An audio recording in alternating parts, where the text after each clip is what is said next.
Oh, we're live. Hello, Durud and Shalom. We be live. And Ola. Hello, Durud and Shalom and Ola. Hola, hola. How are you? Good, good. Guys, I say Ola when we're with the monkey. I usually just say hello, Durud and Shalom. But when we're with the monkey, I say hello, Durud and Shalom and Ola. So, guys, President Trump just came out with a lot of new statements. And holy crap, let's listen to all of them. Let's just jump right into them and get see what he has to say. We're gonna pay guys in the chat. Let me know what you think. We already got a super chat, which I'm gonna respond to pretty soon. But before we do that, let's actually first listen to President Trump. Mr. President, in addition to this big announcement, you've also been posting about Iran today opposing their latest demands. You said this last round of talks was Iran's last chance before decapitation. So what now? What You'll comes find next? out. You'll find out. Are you still, are massive escalation, is that still on the table? Well, we have that certainly that ability if we want to do that. Yeah, you'll find out. You said you're low-keying it with them, I that you're think so. semi-negotiating. What exactly does that mean? Well, low-keying it? they asked for reparations, you might say, or they asked for money for the damage that we've done. I said, that's a good idea. Well, we're going to ask for money for the damage they've done over a 50-year period. Whether you go SS Cole or whether you go all of the people that were so badly hurt, so badly wounded or killed, many thousands of people, and maybe damages for the 52,000 protesters over the last 4 months that were killed in Iran. We think their family should get damages for killing their person or their child or mother, father that were protesting. It's at least, it was 52,000 a month and a half ago. So now what is it? So if there's damages to be paid, I think Iran should pay those damages. At Okay, least so this is at least 52,000. a month and a half ago. So he's like making the calculation. There's still stuff going on. They're still killing people. Like we're taking notes. Again, I know I've been saying this many times. I'm going to keep saying it. I don't. Yeah, this might get repetitive, but I'm going to keep saying it. I really appreciate President Trump bringing attention to this all the time. Again, some people are saying Armin, it's not enough. He needs to do more. Some people are saying, no, he's doing more than enough. He has plans, and the plans are going well. Whatever that narrative is, nobody right now is able to bring more attention to what the Islamic Republic did to the Iranian people and continues to do to the Iranian people, and not let the world forget it. Nobody has more ability to do this more than President Trump, and he's doing this. And is the reason why I'm so grateful is that he doesn't even have to do this, because these were not Americans. These are not Americans. These are Iranians, but still he brings attention to that. And if he didn't bring attention to it, we completely understand. It would be completely understandable, because they're Iranians and not Americans. But he still keeps doing it, so I do appreciate that. I'll keep repeating it too. Thank you. And look at this, Ali from Iran in the chat is saying, "Damn it, Trump gam ke ina ro mige daqiqan Armin jun." And like, good on Ali in saying, good on President Trump for mentioning this. That's 100% right, Armin. So see, and so thank you for that.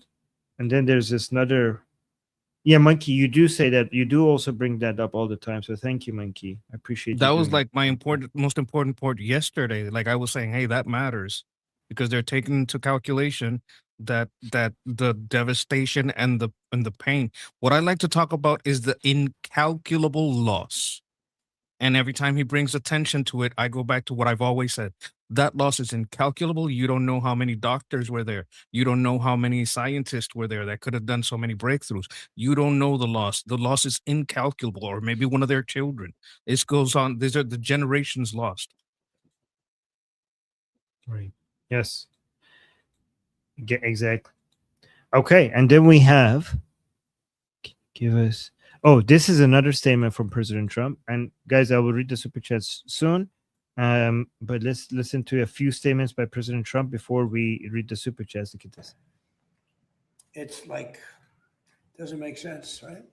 Mr. President, going back to the subject of Iran, sir, can you give us any estimate of when you think the Strait of Hormuz will be part Well, of it's any deal open to open now. up We're more? taking a lot of shit. It's open now. Look, the only one that has control of the Strait of Hormuz right now is the United States Navy. We have a blockade that's been infallible. It's a steel wall. And we let people in that we want to let in, and those people come in. And they've been coming in and they're going out. So it's actually open now. We do not let them go into Iran. They're not admitted into the Strait to go to Iran, but it's open for others.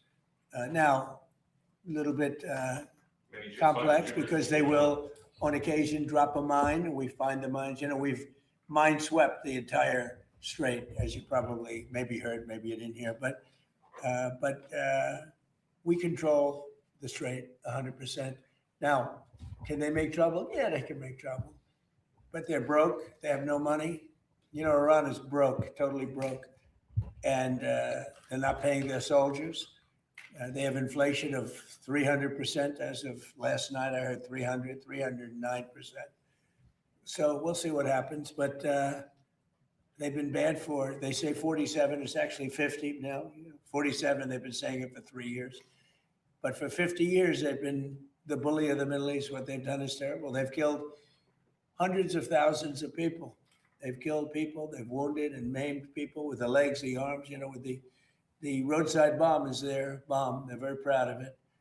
And now they're paying a price. Thank you very much. What do you think about all of that? It seemed like again, if you had to judge only based on what he's saying, without like considering that maybe something else is happening based on behind the scenes.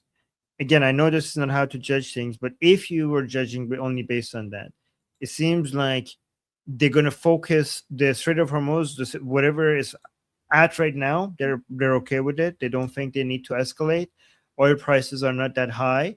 They're buying a lot of oil right now at really low prices from Saudi Arabia to replenish their strategic oil reserves, to fill their strategic oil reserve. United States is buying a lot of oil right now from Saudi Arabia at really good discount prices. So the Strait of Hormuz is open enough. They're doing fine economically. Their priority should be to manage inflation before the midterms. And the Islamic Republic, the blockade is working beautifully. Operation Economic Fury is working beautifully. The Islamic Republic is suffering a lot. They're pretty soon the whole blockade and the Economic Fury is going to devastate the Islamic Republic to the point where they cannot continue to operate, and we are going to have major uprisings at some point pretty soon in Iran because of the economic situation. So slow and steady wins the race. Just keep at it until they collapse. Again, I know I'm not saying this is the right answer or not, and I'm not saying that this is necessarily what they are doing. I'm just saying this is what the perception would be based on what is being said right now, right? What's your And I assessment? know a lot. Yes. So, what do you think, Menki? I think it's a good assessment.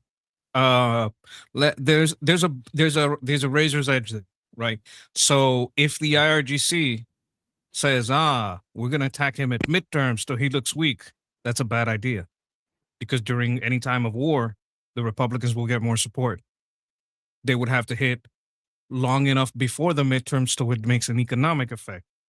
But what they're doing now, shoring up oil reserves, might allow them to say, hey, something happens, open the oil reserves. Keep all the prices super low, even if there's something happening. That's if they attack during the midterms, that is overwhelmingly going to help Republicans, because they're going to say Democrats are just going to go cut a deal. They're not going to go bomb. Nobody's going to trust Democrats to go bomb. Democrats are the one that have been screaming, you got to get out of there. You got to get out of there. You got to get out of there. And most Americans are more about retaliation than the online verdict would estimate. And this can be seen anytime an attack actually hits us, right? Recruiting goes up, like everywhere. Like there's a shift. So that would be my analysis on that. I wanted to bring a comment up that I saw in the chat from Joto. Shipping traffic through the strait fell It was 6 vessels on Monday, well below a 10-day average of about 11s. Wow. Reuters reported on Tuesday. Right. Now, here's the problem with that. That may be because of insurance, right? Because it doesn't matter how much U.S. says it controls the strait. If you can't get an insurance company to say, hey, if anything happens, I got your back, the ship isn't going to go through. Your captain's not going to get on it. Like, nobody's going to put their merchandise on it. Nobody's going to put their oil on it. So that's the problem with shipping. You can say you hold the strait as much as you want, and you can show, hey, I have this way and that way, but they're going to look at how many ships have gotten hit, and they're going to make an insurance assessment based on that. And if the insurance price is too high, or they just won't insure it, well, you're in trouble. So that's something that we can't control because it's a free market assessment. Right. Okay, and now that you highlighted that comment, let's also do the super chats. Emma with the super chat saying, do you think Muslim politicians in general can ever be trusted in Western countries, or do you think they all have hidden Islamist agendas? I think like the main test is not whether they're Muslim or not, because there's so many nominal Muslims that just like they're just Muslim by name, right? I think the main test is the main thing you need to check for is their position on Israel. I think that's the main thing. I think it's that is not something that, again, that is too big of a taboo for people to fake. And I say this with good reason, because that is everything else faking is for that purpose. But again, you shouldn't be trusting anybody, honestly. Like when you say, can we ever be trusted? Nobody should. In politics, it's not about trust. Politics is about finding people's abilities, their limitations, and their interest, and what brings them power, money, wealth, and credibility. Right. So no politician should be trusted. You should look at their interests and their abilities and their limitation in politics in general, overall. So when it comes to if you want to see if somebody is a Muslim with actual Islamic views that is anti-liberty and anti-America and anti-Zionism and anti-the world order as it is right now, or not, just see their position of Israel. If you have a Muslim that is very supportive of Israel, they're on our side. And if you could be I mean, we disagree with them on Islam, but they're still on our side. If you have a Muslim that is pro-America, proud American, for example, and also pro-Israel, they're on our side. But you could be a non-Muslim and be against us, right? If you are a non-Muslim, you could be an atheist or a Christian. If you're anti-America or anti-Israel, I don't care that you're a Muslim or not, you're against us. And if you're a Muslim and you say that I'm a proud American and I support Israel because it's our ally, and you have these positions, then sure, you're a Muslim, but you're a nominal Muslim. Can I right? ask you a I don't question? know. Yes. Okay, so right now the answer is no. But if you look at the statement, take away the word Muslim, Western, and Islamist, the answer is still no, right? No. Yes. Right? Yeah. Like it doesn't matter. Do you think a politician in general can ever be trusted in countries, or do you think they have hidden agendas? You got to check. You can't trust any of them in any country. Right? Yes. Yeah. You got to check their track record too, because if they're very new on the scene, you got to go a little bit in the past. If they have had a term or two, check what they actually did in their term, because that's the best predictor. It's not a guarantee of what's going to happen in the future, but it's the best predictor. At least in my opinion. Yeah. Exactly. So you shouldn't be trusting anybody. It should always be based on interest and predict, the record. Exactly. I agree with Monkey. And thank you, Emma, for the question. Guys, you could, Monkey, you should go watch an interview I did with Dahlia on our channel. I mean, she's a Muslim, right? But let me see what's popular. Well, I have a question here. If I Yeah, should but- watch it, should probably all of the chat watch it? Should we maybe drop the link in the chat? That way Yeah. I can copy the link and maybe so can everyone else. Yes. So guys, let me put this link in the chat. This is a discussion I had with Dahlia, right? She's a Muslim. She risked her life in Egypt to defend Israel and fight against Hamas. Okay. I disagree. I still, during my discussion, I still disagree with her on and Islam, but she risked her entire life, and she got so many people trying to eliminate her because she stood up for Israel and against Hamas. I'll put the link to it in the chat. And see, so I love Dahlia, and I consider her to be on our side. So just go watch that. I'll put the link. You could go watch that. That was an interview I had a long time ago with her. All right. So I think Israel is a good test. I'm not saying everything is about Israel, but it's a good test. Go watch that show. Nathan with a super. No, thank you. Nathan with a super chat. No. So see, like Amir is saying, suicidal empathy. No, somebody who that is somebody who's pro-Israel and anti-Hamas and risk her life to support Israel. If you think that's suicidal empathy, you have no idea what you're talking about. You have no idea what you're talking about.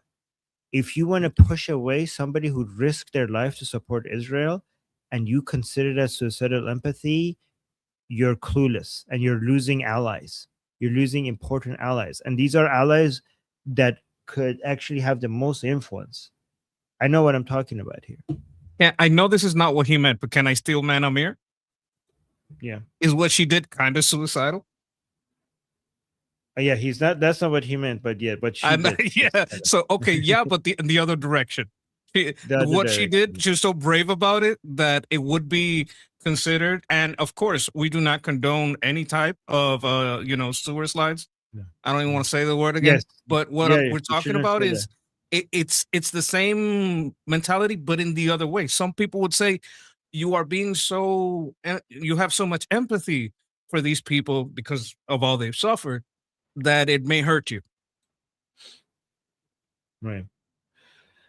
Okay, we got another super chat from Nathan saying, how much of the IRGC calculus is designed around Trump losing the midterms?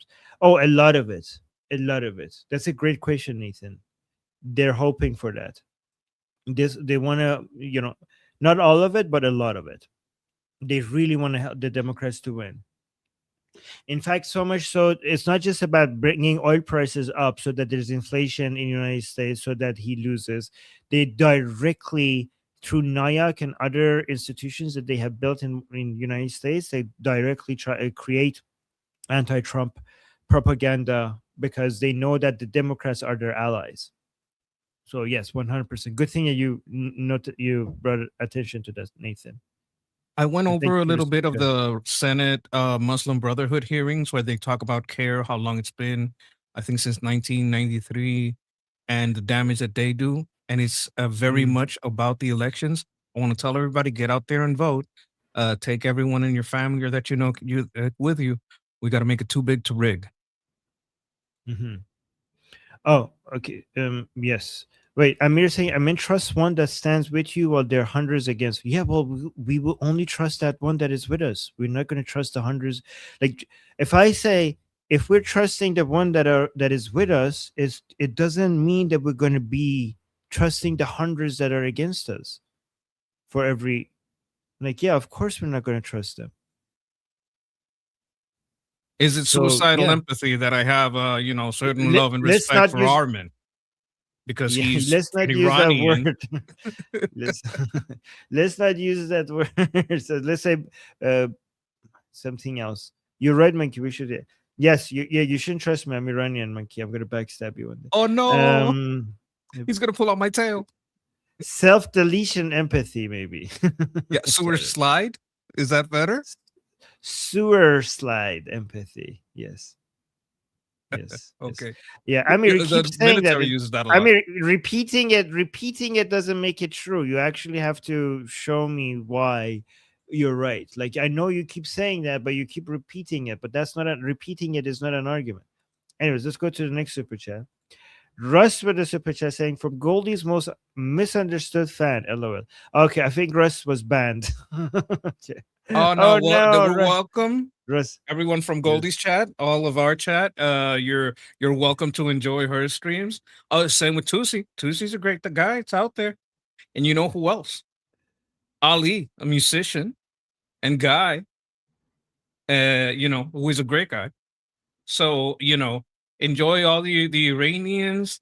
We also have a Jewish guy for right now. He's the only one, but that's probably gonna grow, I'm guessing. Just statistically, eventually. Yes. Amir, go watch the Dahlia interview I had and tell me what you think about her specifically. Her specifically, Amir. Go watch her and tell me what you think. I want to see what your opinion is after you watch that.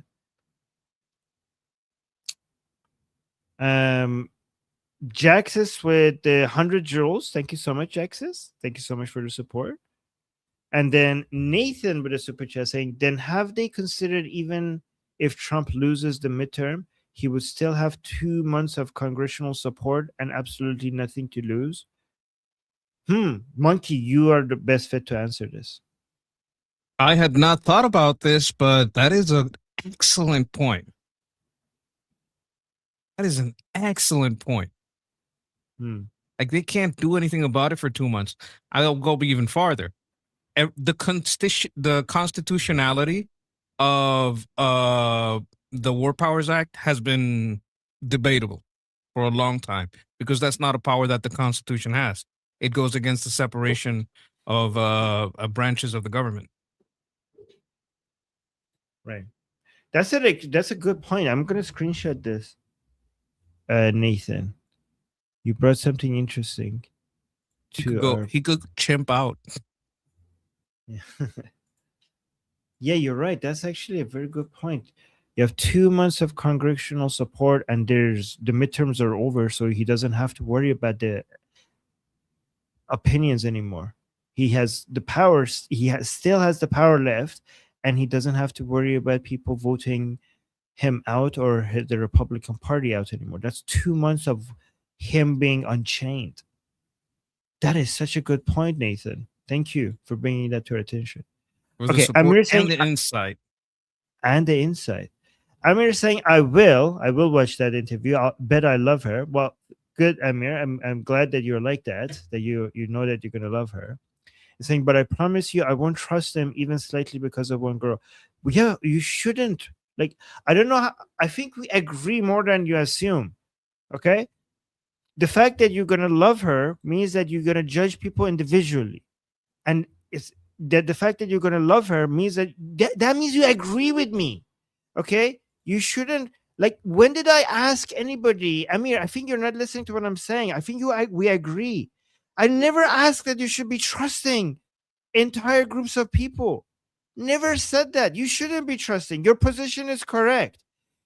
What I'm asking is to judge people individually, and you're saying I'll bet I'll love her, so you agree with me on that. And then your position is that you're not going to judge the entire group of people because of one girl, which I agree with you on that as well. So what's the disagreement on here? What's the disagreement here? You're individually judging people, which hence the love, and you're not using that one person as a way to judge entire groups of people. Where is the disagreement? We agreed in. I We tend to completely not agree. trust. I tend to not trust humans, animals, or things. Yeah, we don't. Yeah, it's not based on we Reciprocity don't is what matters. Yes. And then Sherry with the super chat saying, I disagree. Sorry. Modern Muslims are not running for office and power. Well, they are right now as we're speaking. I mean, the US law allows them to. There's nothing in the US law that stops somebody from running for office because they're Muslim. Right? Monkey? Maybe she means by modern secular. No, Like but you what were does she mean making they're the not? case I know. that No, yeah, but I understand that part. But what do you think about the second part? Not running. They are running. Oh, modern. Oh, now I see what you're saying. You're saying that. Okay, you're saying that. Okay, yeah, but we were. Oh, okay. Now I understand. Thank you, Monkey. We were talking hypothetically. Okay, so for example, by modern you mean nominal. Modern Muslims, you mean nominal. I don't call them modern Muslims because, um, yeah, because yeah, I think nominal Muslims, basically Muslims who just have Muslim as their name, but they don't have Islamic views and they're not living Islamic lives. You're saying they're not running for office. You're right. So that's why we're against the ones who are running for office, because they actually have Islamic beliefs and they're anti-Israel and they're anti-American. But I was so then you agree, because the question was a hypothetical question, like, are we basically going to be against everybody? Are we going to be not trusting anybody because they're Muslim? And we said, like, we don't trust. Like, trust is not something that we're willing to give to any politician, regardless of them being Muslim or not. But are we opposing a politician who is a nominal Muslim who is on our side? Hypothetically, no, we're not against that. But right now, nobody like that is running, so we're against every single one of them. Like that Abdul Al Sayed guy, he is. We're against him, not just because he's not because he's a Muslim, but because he has Islamic views, because he has anti-American and anti-Israeli views. If somebody like Dahlia was running for office, we wouldn't be against that, right? If hypothetically, again, hypothetically, Sherry, if we had a Muslim who says I'm a Muslim, but is patriotic American, has a record of good policies, has pro-Israeli positions, is for free markets and capitalism, and has anti-woke, anti-communist views, then I'm like, yeah, that's great. That's a great candidate. If not right now, if that happens, what do you think, Winky? I think that candidate would be in more danger than the president. Because the Why? left would want to get it, would want to get at the candidate like that, and all the Right. Muslims was like, "You're turning on us." So that would be putting yourself in an amazing amount of danger. Yes, you're right. You're right. But that also will be a weapon for us, because the woke people are like, oh, Muslim, Muslim, Muslim, and they're like, okay, look at us, we have this guy, right? So what are you Well, gonna do against this? Oh, don't attack her! Don't attack her! Islamophobia! Islamophobia! Do not attack our Muslim. This is our Muslim. I don't know. What do like you think? a Republican candidate that is absolutely a Muslim and hates. Like, okay, you know how there are Muslims who serve in the Knesset, I think it's called. Yes, Like if but one those of are not those good. guys emigrated here, it's like, I have Yeah. experience as a politician. My policies are very conservative, as you can see. Yes. Imagine if we have a Republican Muslim that is aggressively pro-American, aggressively pro-Israeli, aggressively anti-communism, aggressively anti-woke, proud capitalist with a record of these policies. That would be a weapon against the woke left, so much. Like, we could, like, that would be such an asset for us. And like, look at us. Right? I don't know. What do you guys think? I mean, is it That would not like, be is that yeah. really mind breaking. Yeah, some people are saying, ever see a Muslim Republican? Guys, we're saying, obviously, we're not saying something like this exists. We're not saying something like this exists. Obviously, it doesn't exist. I'm just saying, if one day, hypothetically, we get something like this would be in our advantage. It would be the kryptonite for the left. And then we It could be would like, be. don't attack her. They're something Islamophobic. Yeah, Do you know don't attack someone her. there's something like this just happened, but it's in a different field. There is a very tall, very black man who is kind of conservative, and he joined the WNBA, and he says that he has, he has feminine feelings, but only on the court. So it would be only appropriate that he play basketball as a woman, and he's doing it basically to troll the WNBA. He said when he came out, he got a $20 coupon for a discount on wigs and a Stanley Cup from Trans University or something. I think he's just trolling, absolutely trolling. He had an interview with Benny Johnson, which was hilarious, but he's like putting them to the test. Oh, this is what you believe. Let's see if this is what you believe. Is it about the characteristics or is it about the ideology? Like, is it about the trans or is it about leftism? That's the test he's putting. So the different test on this side would be, is it about being a Muslim or is it about being a Democrat and a leftist and a socialist, right? Is it really about Islam or is it about you guys wanting to destroy the American way of life through socialism, parts of Islam? Because if a Muslim is anti all that, well, then you're just exposed for not even caring about Islam. You just care about, your socialism and your Islamo-communism. I thought it's funny. Yeah. So see, Amir in the chat is saying, "Oh, you shouldn't do that. That would be takia." Amir is an Israeli, so I want to share this one. Okay, this is somebody that the IDF, the Israeli military, celebrates her. She's not just an IDF soldier; she's also an IDF, the Israeli military's spokesperson. Right? IDF Major Ila Wawiya. I don't know how to pronounce it. Right? She's saying, I am Ella, a woman, an Arab, a Muslim. I am 100% Israeli and very proud of it. Okay. And this is her. Right. So people keep saying like takia, takia, takia. I mean, I trust the Israeli military. I trust the IDF. And the IDF trusts her. Okay. So she is on our side. She is a person that loves Israel, fights for Israel, and is a Muslim. She says she's a Muslim. It's a nominal Muslim. Okay. Again, I am aggressively anti-Islam, but she's on our side. I consider her to be on our side, right? So people who say like, "Oh, if it's a Muslim, definitely she's doing taqiyya." Is she doing taqiyya?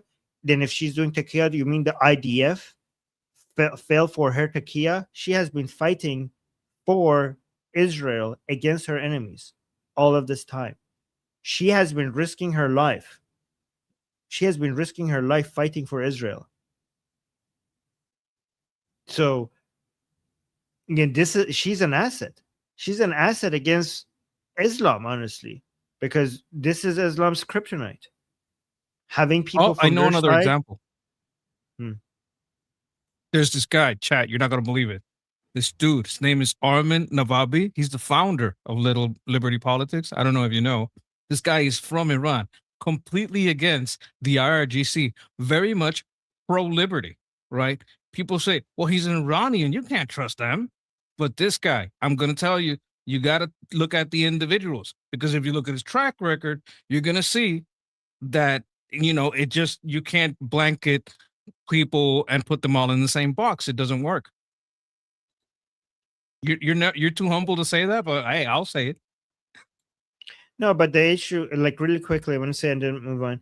The issue Amir is having is not with Iranian, it's with Muslim, right? Like they're like, yeah, Armin is not Muslim. That's not the same. So, but yeah. But thank you, Manki. I really appreciate that. I'm just saying, guys, Muslim does not necessarily mean that you're doing taqiyya and that you're evil. Islam is pure evil, but we have good Muslims and bad Muslims. There are many Muslims who are not really following Islam, okay, including her. Okay, that she's Israeli and she's proud of Israel and she fights for Israel, so she's on our side. And there's, we cannot like generalize entire group of people. She's on our side. I'm proud that she's on our side. She probably not. She probably doesn't like me because I burned the Quran, right? On camera, so she probably wouldn't like me. I mean, Dahlia knows. Okay, to be fair, Dahlia knows I burned the Quran, and she still considers herself to be my friend. Okay, that's how Dahlia knows I burned the Quran, and she's a Muslim, and she really likes me. I hope she still likes me. I should contact her again. Maybe we could do a Q&A with her. Okay, this was one of our best Why shows. does the Quran burn, like anger them so much? Isn't that a little idolatrous? I don't know. Okay. Yeah. But I it doesn't mean, say anything like that in the Quran or the yeah, Hadiths, right?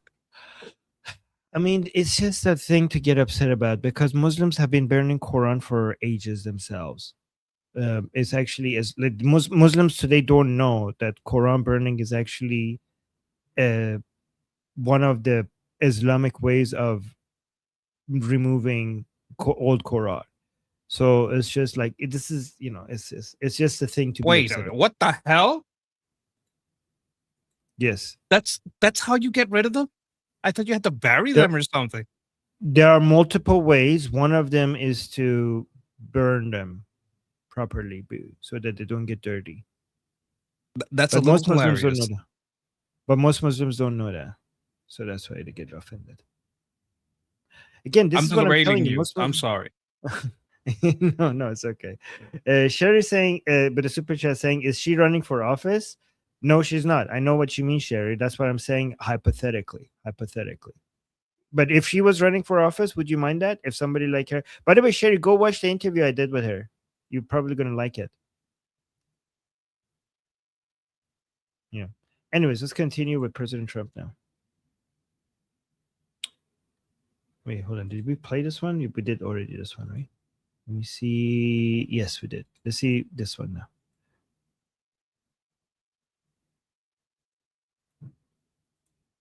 Yeah, they can make trouble. Yeah. Can they make trouble? Yeah, they can make trouble. But they're broke. They have no money. You know, Iran is broke, totally broke. And they're not paying their soldiers.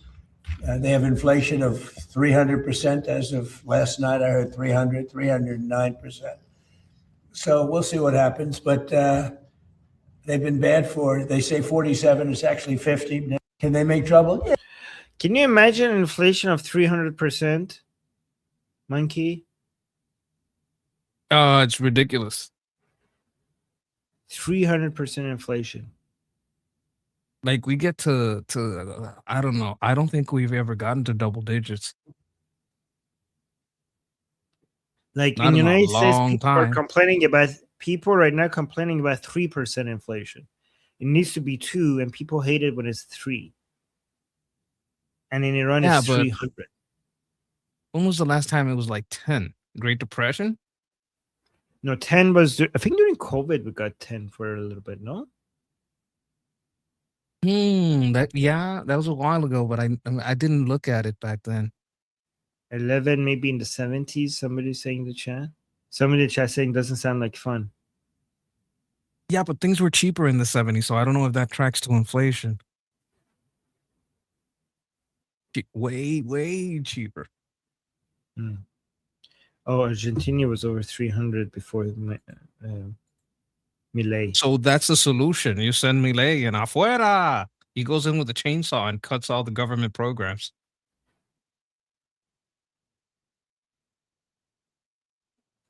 Man, this 300 guys, like people in Iran, let me tell you how bad it is, right? When you go to the store, the prices in the morning could be different from the prices in the afternoon. And the store owners are checking how to update their prices on an hourly basis, not on a daily basis, on an hourly basis. That's how bad it is. I would have to It would- you'd have to like stand in front of the store and like kind of like look at the watch. Okay, I think now's the best time. Go in, go back out. Okay. For meat, I think it's not like what are you gonna do? There was a video that we showed earlier a few weeks ago that the new prices came out to the store and people were already buying. I forgot what item it was. I think it was rice or something. And the store owner was panicking because he needed to stop people buying that thing from for that price. And the whole, like, all the people, the girl, like I don't know, the girl and the other store owner were like trying to block people from buying the stuff. But like, you can't buy this anymore. You can't buy this. The price is not right. and people were trying to like get the buy item to buy it, and they were like, sorry, we can't sell it anymore. It's not this, the price is not right. Like we have to actually increase the price. But people were like wanted to buy it at the price that it showed right there. Yeah. And it was trying to block people from buying it at the price that it was. That's how bad it is. We have like laws about that. Did you know this? That in America, if you show an item on the shelf and there's a price with naming the item for a price, you have to sell it at that price. Otherwise, it's considered, you can't change the price on it. Like it's got to be like it was there. But otherwise, that's what it's they were deceptive doing. marketing. That's what they were doing. They were just trying to not to sell it because the price already was there. So they were just trying to not sell it. Interesting.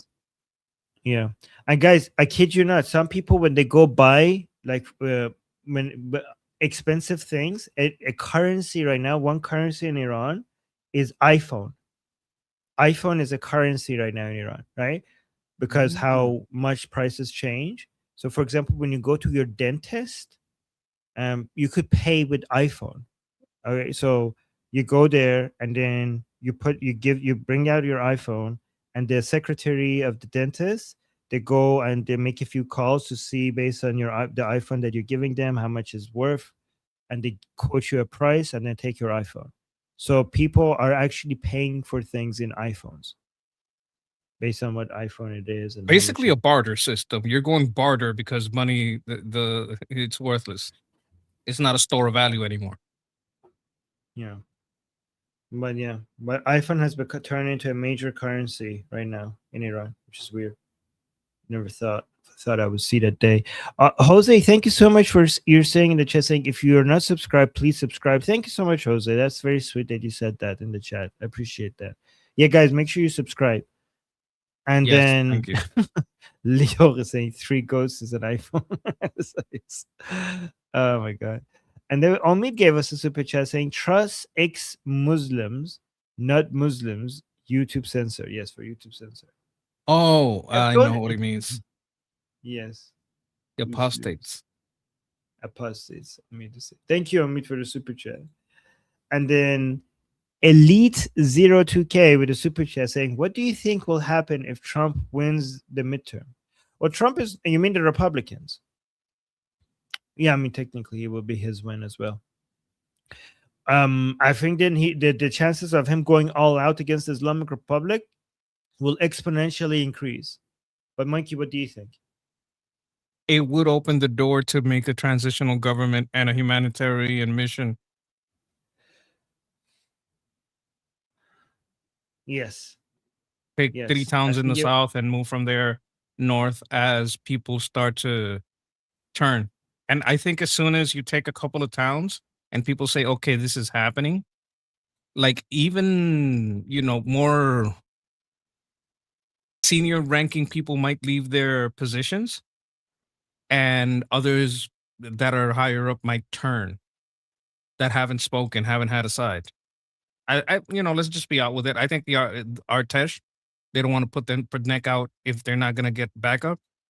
But, I'm not talking about the ones that got all the privileges. And if you're Artesh, you're certainly, sidelined because you could have been IRGC, who get a lot more privileges, is my guess, because they're afraid of Artesh. But even among those, there might be whole battalions that turn. They might not be well armed because Artesh is, as far as I know, never well armed. So quickly for people who are new here, there's 2 military forces in the Islamic Republic. One is Artesh, one is IRGC, and Artesh is less ideological than the IRGC. Just wanted to do a quick summary because people might not know what the hell we're talking about here. But then they've also been targeted less by American forces. Yes, the Artesh has been targeted less. But yeah, so Elite 02K, if the Republicans win the midterm, I think Trump, think about this, Trump has no worry anymore regarding any elections, neither presidential or midterms anymore. And so, and he doesn't have to worry about, Congress trying to, no impeachments, no using the power of the purse, To block him, this would be 2 years of complete unleashed Trump, unlike anything, because for Trump first term, he had to worry about elections. Trump second term, before the midterms, he had to worry about elections. There will be 2 years of complete unleashed Trump with no limit, with very little limitations. So we will finally get to see what that looks like, because we have never seen that. We have never seen a Trump that did not have to worry about elections and have a Congress and a Senate that is mostly in his favor. We've never seen anything like that. So that would be interesting to see if that happens. Yes. Hmm. Look, let's see. I'm looking forward to an unleashed Rubio. Ooh, yeah. President Rubio Oh. and Vice President Hegseth. Yes. Oh my God. Can you imagine? I would love it. Oh. Russ is saying, summarize 2 years of service in Iran, please. It's 2 months of training with, and the rest is basically free labor for the Islamic Republic. So summarize, that's the summary of it. So you're supposed to do 2 years of military service, but for many people, not all of them, that is just basically 2 months of military stuff. But most of the other stuff, you're basically, if you're unlucky, you're cleaning and moving things, heavy things around, and I don't know, maybe bringing tea for your officers and doing, cleaning washroom and stuff like that most of the time. And if you're lucky, if you have good connections, then they're going to give you office work. But if you're very lucky, like I was, you're going to get nothing. Again, I always show my military service card. Here, I have a military service card here. Again, I keep showing this every time people ask it. When I was in Iran, this I have a card question shows that about that. yeah, let me first say. So, guys, this is my military service card. It basically shows that I did 2 years of military service in Iran. Guess how many days I served in the military? 0. I didn't even enter a military base. Okay, but this card suggests that I did it for 2 years because my parents paid for this. Right? My parents paid for this, so I could basically leave Iran without doing any military service. But yeah, that's the summary. But go on. Well, when you say unpaid service, they don't pay their reserves when they're in doing any duty. Oh no! What, pay? No. But we pay them. They don't, like, No. when we have reserve and National Guard, and what they do is they have like one weekend a month. They rotate in and do different services. They check the vehicles, right? You can have different weekends for different people, but one weekend a month, if you're in the reserve, you have to go work. But they pay you at a military rate of your rank per hour. I mean, I could double Not per hour. check. I think but- it's flat. I don't know how the reserves works. Oh. Okay, so you do get paid. I didn't know that. You get paid $60 a month. Oh, that makes more Okay. sense. Is that a lot of money over there? No. Okay.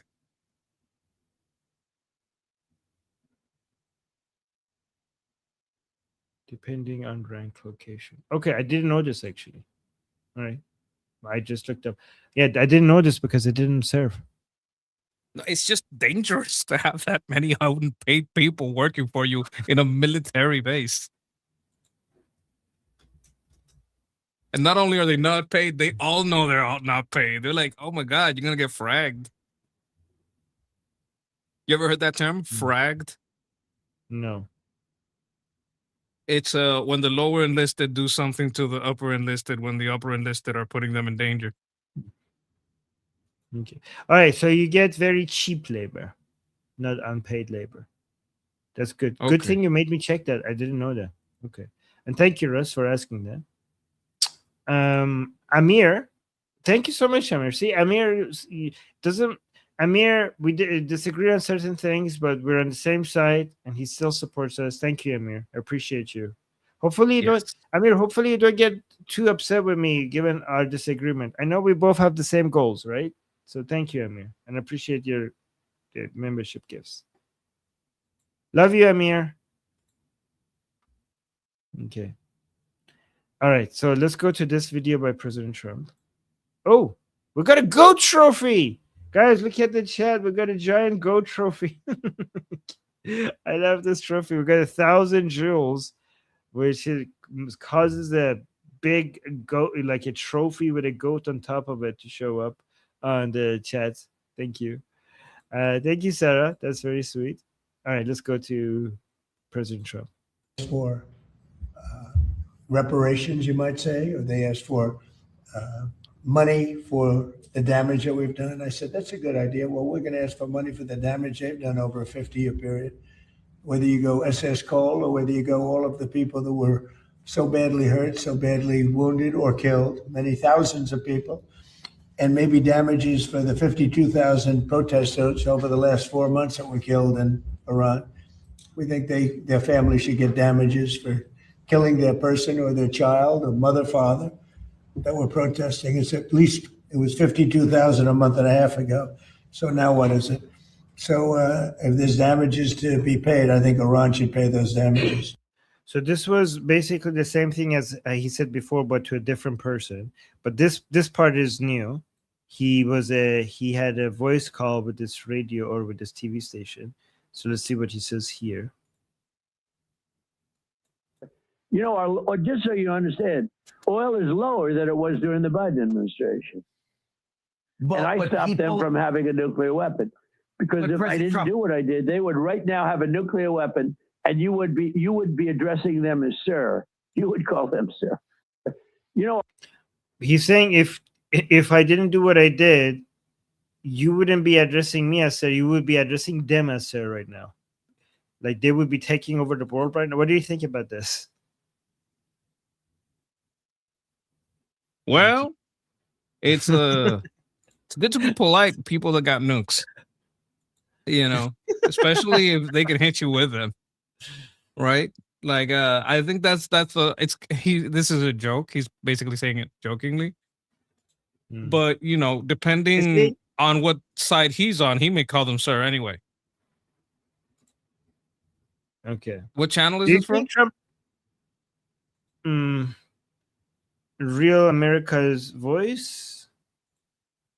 But do you I think don't know that channel too well. the channel doesn't matter? It's President Trump's statements. Like do you think he really believes that?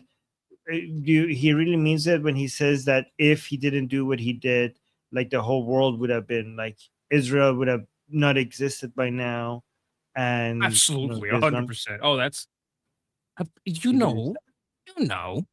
Well, okay. Well, what do you think they would do as soon as they get one working? I don't think they would use it. I think they would just use it as deterrence and then start supporting terrorists globally. They're not suicidal, right? I think I think they would hit Iran. Yeah, I think a lot of people underestimate how strategic the Islamic Republic is. They want a nuclear bomb so that people would submit to them, and they will basically they keep expanding their religious, economic, and political and military dominance, and keep expanding. So you think they test it? Oh yeah, for sure. Oh yeah, they would test it. They would want the world to see that they tested it, so that they know that they have it. They would for sure test it. Okay. They want the world to see that they have a nuclear bomb, so that they back down. Is there basically one guy that's in charge of that? They're not making 32 nukes, one for each commander. That's not how that's gonna go. Yeah, no, because then it will go out of hand. So they want to make sure that only the people who are completely in charge have access to them, so that it doesn't go like crazy chaotic, right? They will use that not just to rule over the rest of the world, but they also want to make other parts of the Islamic Republic who don't have access to it to submit to the parts of the Islamic Republic who do have access to it. Right? Yeah.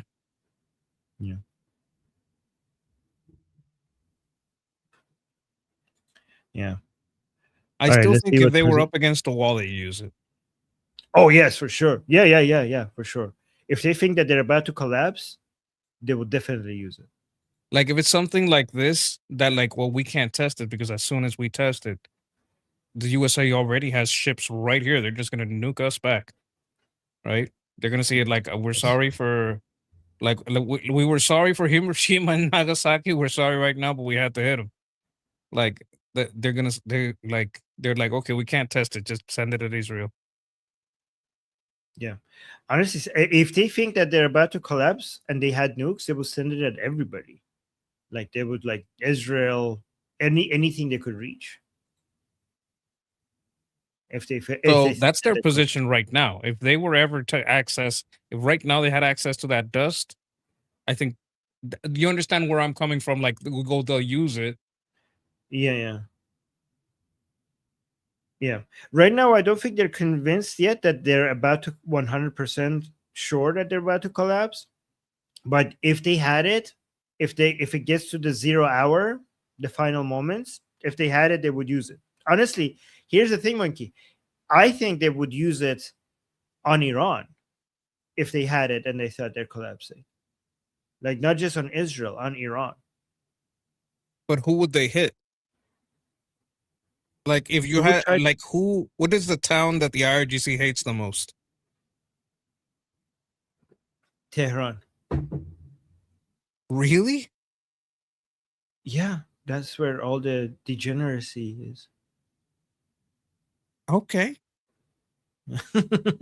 I thought they would hit the Baluchis or something. I don't know. Oh no. They really hate Tehran. No, yeah, the Basiji, what they hate the lifestyle, like the people, the Basiji boys, and all the soldiers. What they hate the most is beautiful young men and women living their life and loving life, and them watching them not being able to have that. Right.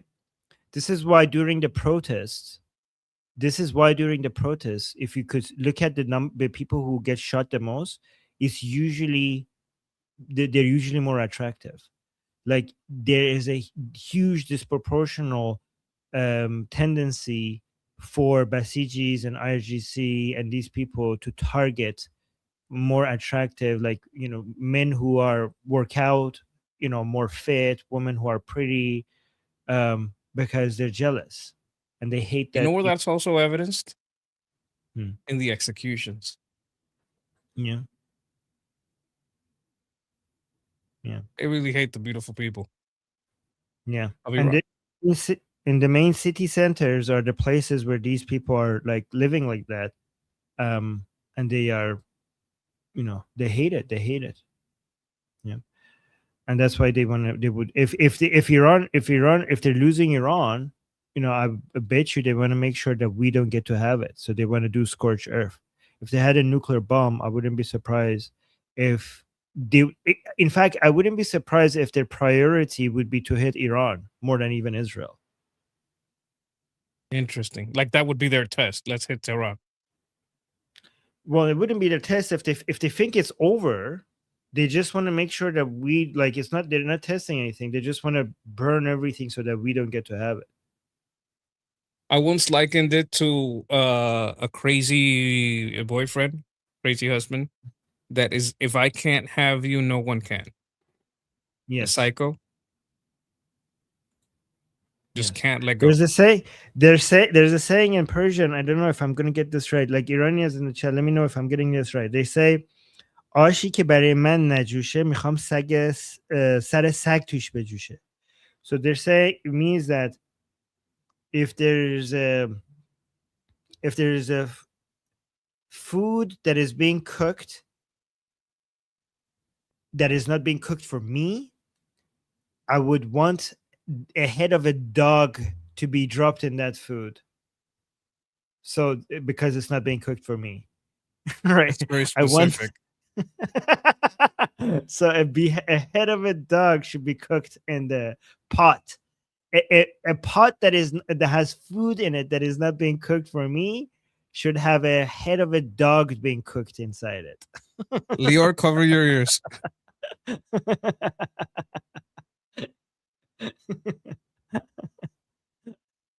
Anyways, Oh my god. let me.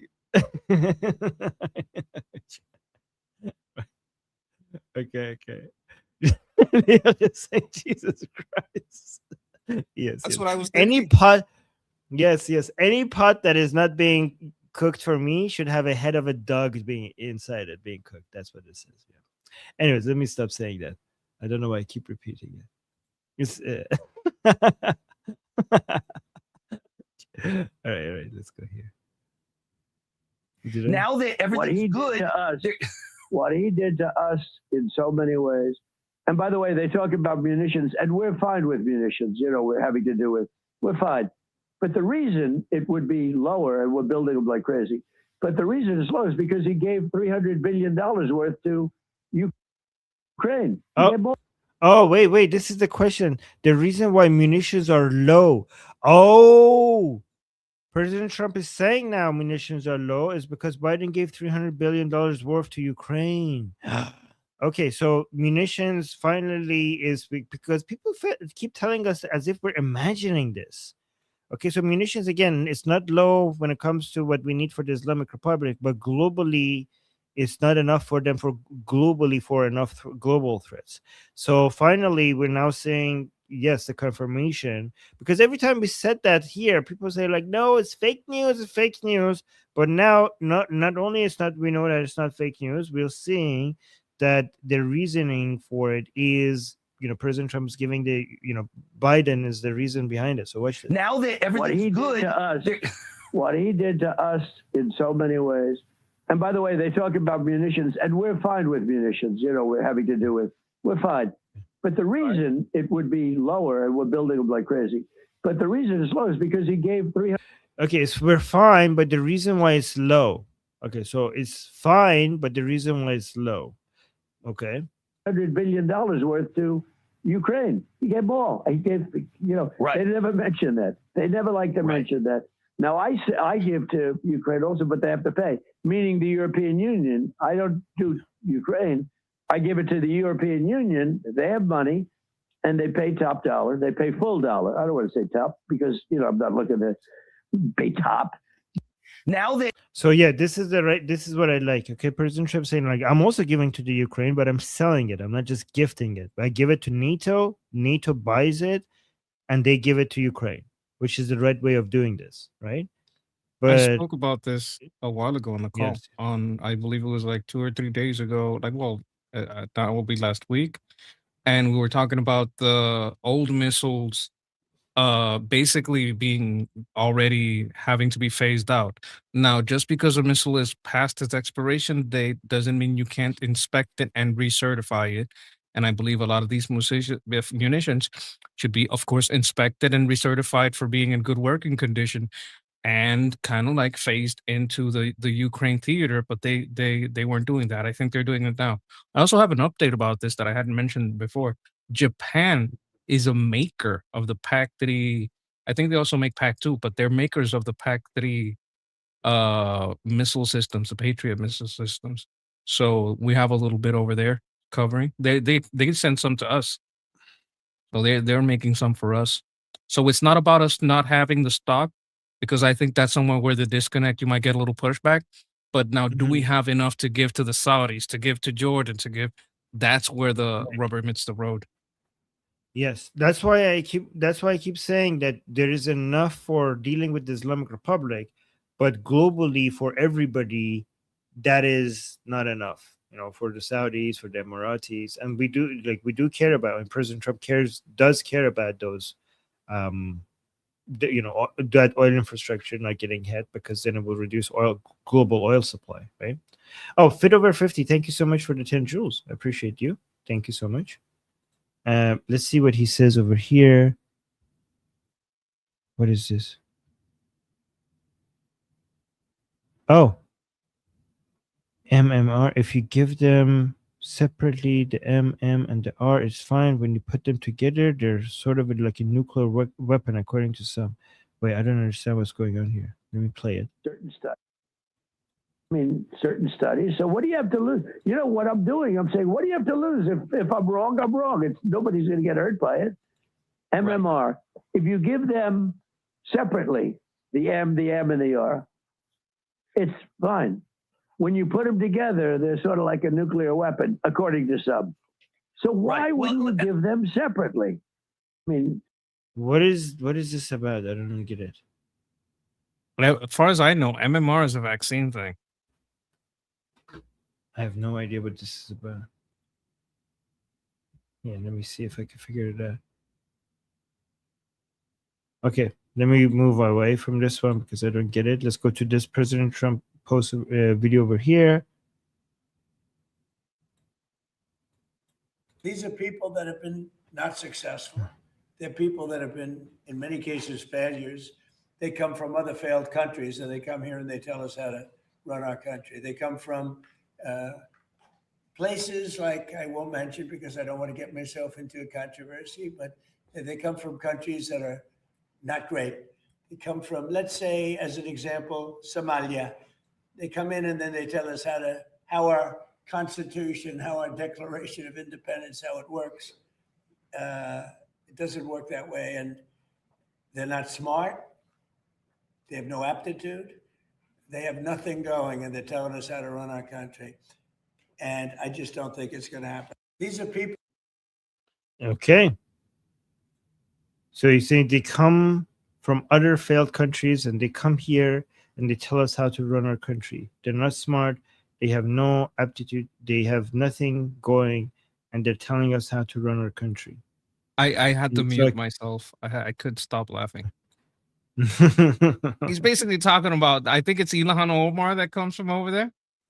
Yep. So And he likes to make fun of her for marrying her brother, which fair enough. That's also fraud. Why isn't she in jail yet? You see, people in the chat. Some people in the chat know. So, like, because the first one that's going to scream racism is Elon. Did she actually marry her brother? Like, has that been Oh, 100% confirmed? Yes. And that's absolutely proven. But she didn't. We don't think that she did it for romantic reasons. It was immigration fraud. Yeah, for sure. Okay. I do want to get to this whole more, see if he has more comments regarding midterm stuff. Let me see what he says over here. I say that the next president will get a lot of credit for what I've done. It's please remember it was me, not them. Mr. President, I think I heard. I say that the next president is going to get a lot of credit for what I have done. Okay. Then this one, okay, this one is definitely about midterms. Okay, I can see this Abdul Al Sayyed's picture on it. President Trump. So Mark Levin reposted this saying, proud of protests calling them out. Oh, breaking, President Trump just sounded the alarm that jihadists are being elected nationwide. Okay, this is what I was waiting for. Let's see what he says over here. They're putting forward, making life easier for. well, the one thing is we have jihadists being elected all over the place. We have this, whether it's communism, jihadism. It's a lot of friend of mine called up. He said, really, you should use. Okay, so again, really quickly, and I don't want to make this into a big discussion. I like the word he's using, jihadism instead of Islamism. They're putting forward, making life easier for. Well, the one thing is we have jihadists being elected all over the place. We have this, whether it's communism, jihadism. It's a lot of friend of mine called up. He said, really, you should use the word jihadist. Because that's what's happening, and I'm not sure that anybody, if you take. Oh, so you're his friend. I see now. Yeah, he's watching our show. Oh my god, guys, look at this. This was, Monkey. We were talking about Obviously, this. Trump is talking about Armin. Guys, a day after we talked about this is crazy. Wow. Okay. Yes, that is what it is, though. Yeah. And guys, remember, jihad is inseparable from the Quran. Anybody who reads the Quran knows that you cannot separate jihad from Islam. This is not a hadith. It's in the surahs, right?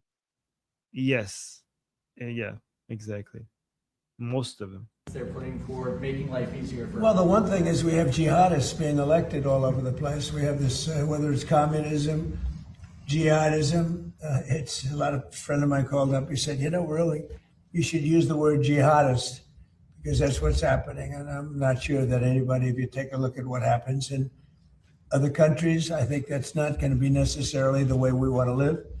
But when you look at the radicalism and the craziness of the candidates and the stupidity of what they're suggesting, let's get rid of the Supreme Court, let's get rid of the presidency, let's get rid of the Senate. They want to get, sometimes I'd like to get rid of the Senate too, but I don't say it, and I wouldn't do it. But, they want to get rid of the Senate. They want to get rid of, ideally, the House, but they're thinking about maybe keeping the House. Isn't that nice? These are people that have been not successful. They're people that have been, in many cases, failures.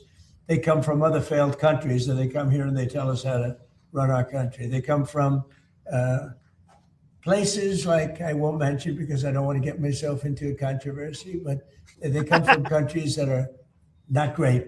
They come from, let's say, as an example, Somalia. They come in and then they tell us how our Constitution, how our Declaration of Independence, how it works. It doesn't work that way, and they're not smart. They have no aptitude. They have nothing going, and they're telling us how to run our country. And I just don't think it's going to happen. I think that they start off, now I may be wrong, but they start off with a big disadvantage. People don't want to have Hey, look at this guy in the chat. Thank you, guy. Guy is saying, first asking the regime to surrender publicly, like Monkey said the previous day, and now this. They're watching. Yes, guys. So for people who don't know, the day after Monkey said, what President Trump, instead of just negotiating that with them behind the scenes, because they keep giving in to President Trump's demands, and then they come out and deny it. President Trump should just make them publicly accept the terms. They should come out and publicly surrender, not privately. And then the day after Monkey said that, President Trump said that, these people should come publicly, that became one of the demands, that they should publicly accept the terms.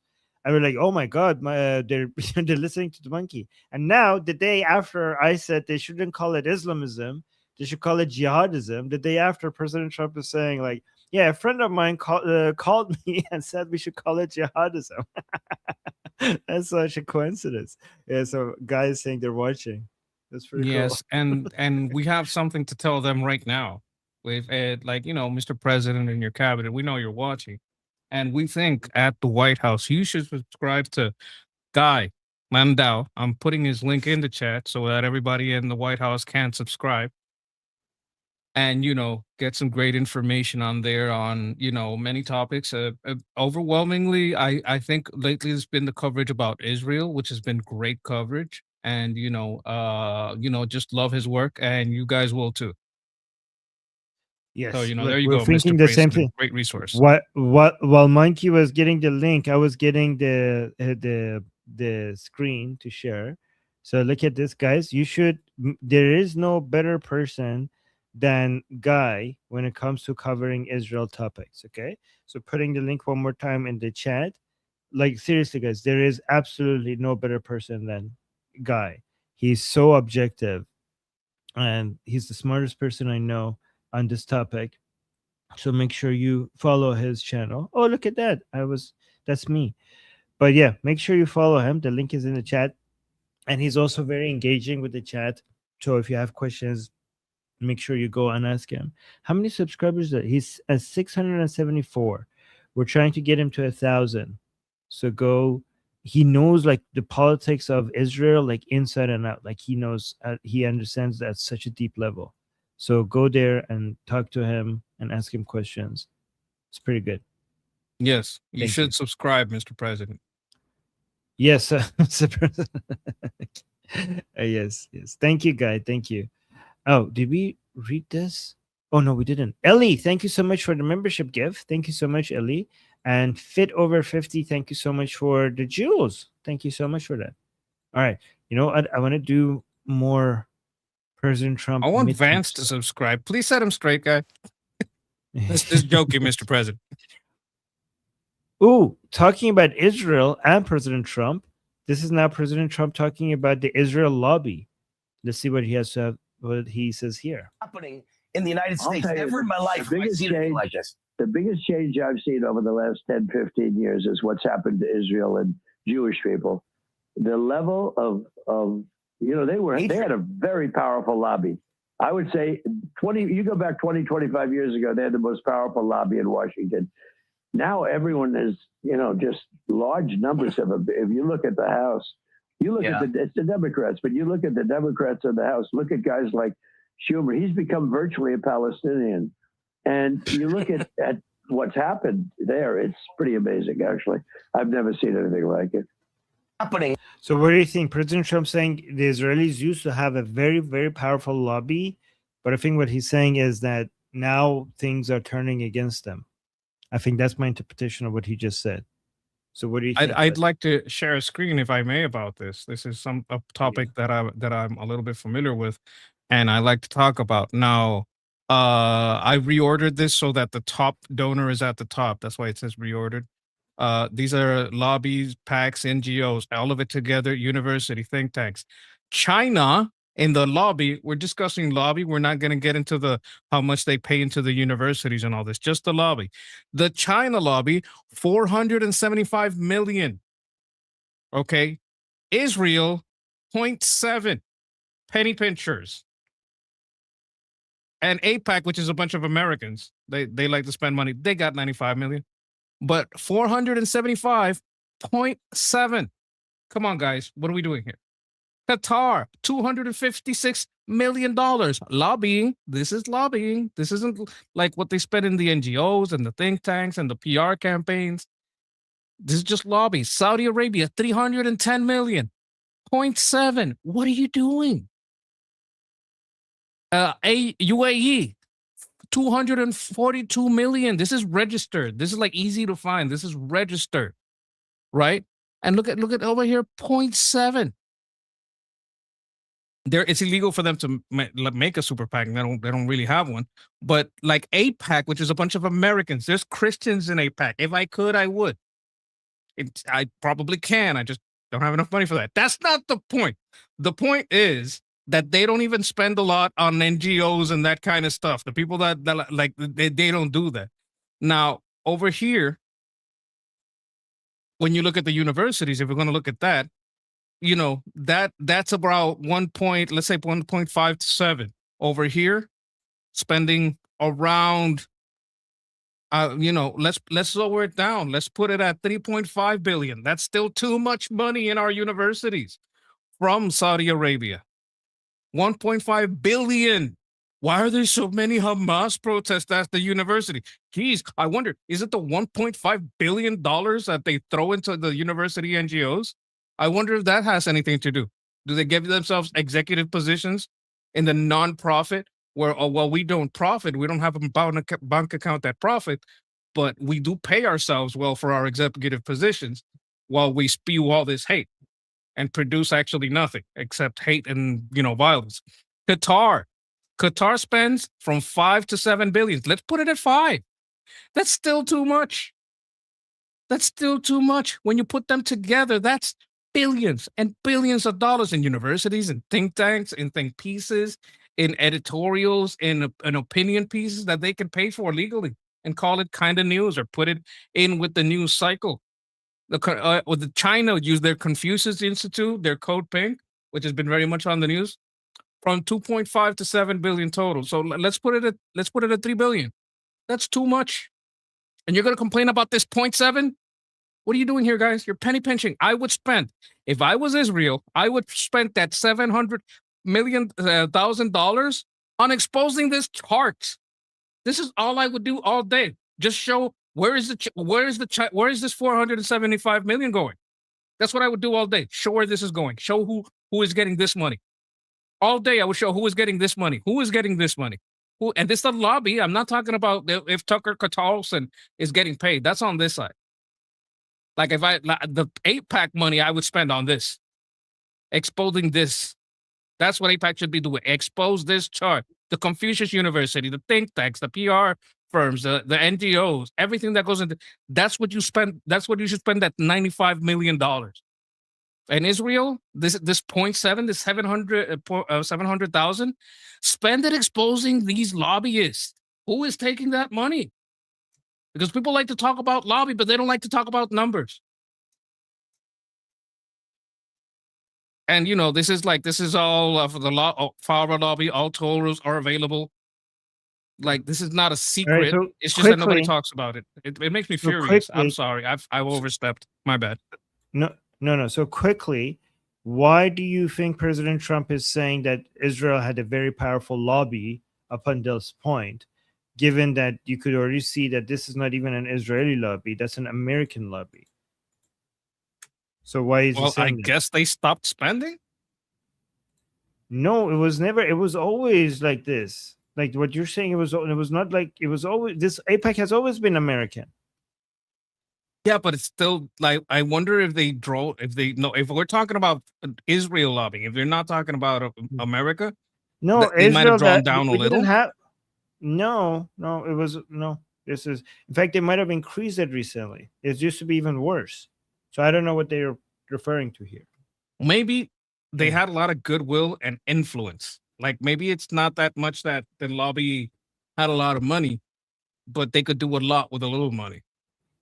That's the only, and I'm basically steel manning from nothing here, because nothing that I'm looking at here tells me that. Or he may have some kind of, JD Pence in his ear telling him, "Oh my God, they got so much influence," but he's not looking at the numbers. Because if you show him the numbers just once, he would say, "Wait a minute, what the hell is going on here?"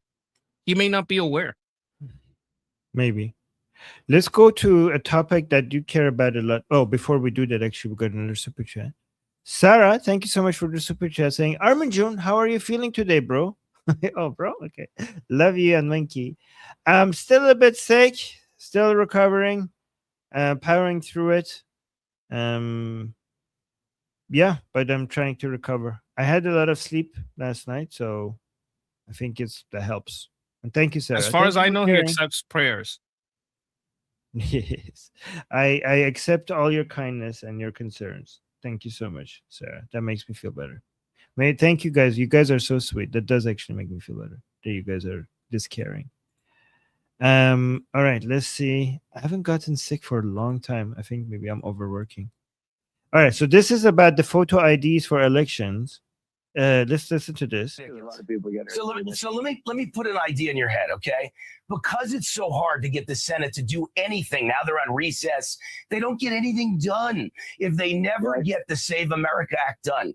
You have the right to declare a national security emergency for elections. And the Supreme Court ruled in 1983 under Reagan that INS versus Chadha, that if you declare a national security emergency as the president of the United States, they can't challenge it. It can only be overturned by a 2/3 vote of both houses of Congress. So if you do this in the next month, we will get photo ID, proof of citizenship, and a limit to mail-in ballots. And Let you me don't just even say that need stranger the things Senate have vote. happened. Okay, I'll leave it at that. All right, we'll leave it at that. So let me finish with a couple of ridiculous.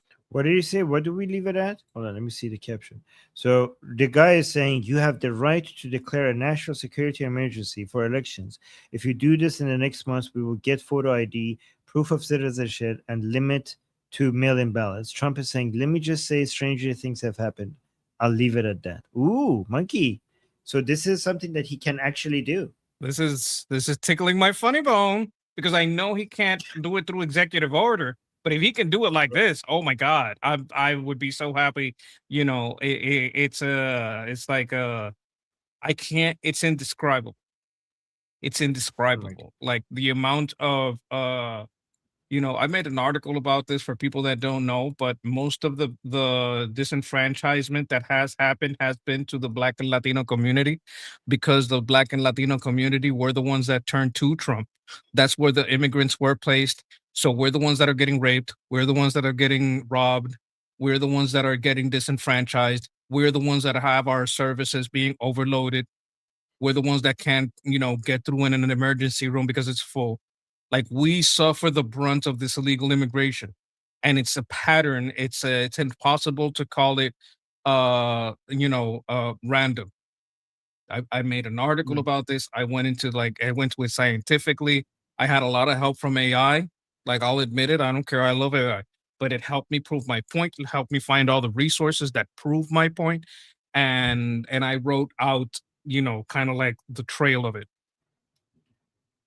Been happening for a Right. long time. We're getting disenfranchised.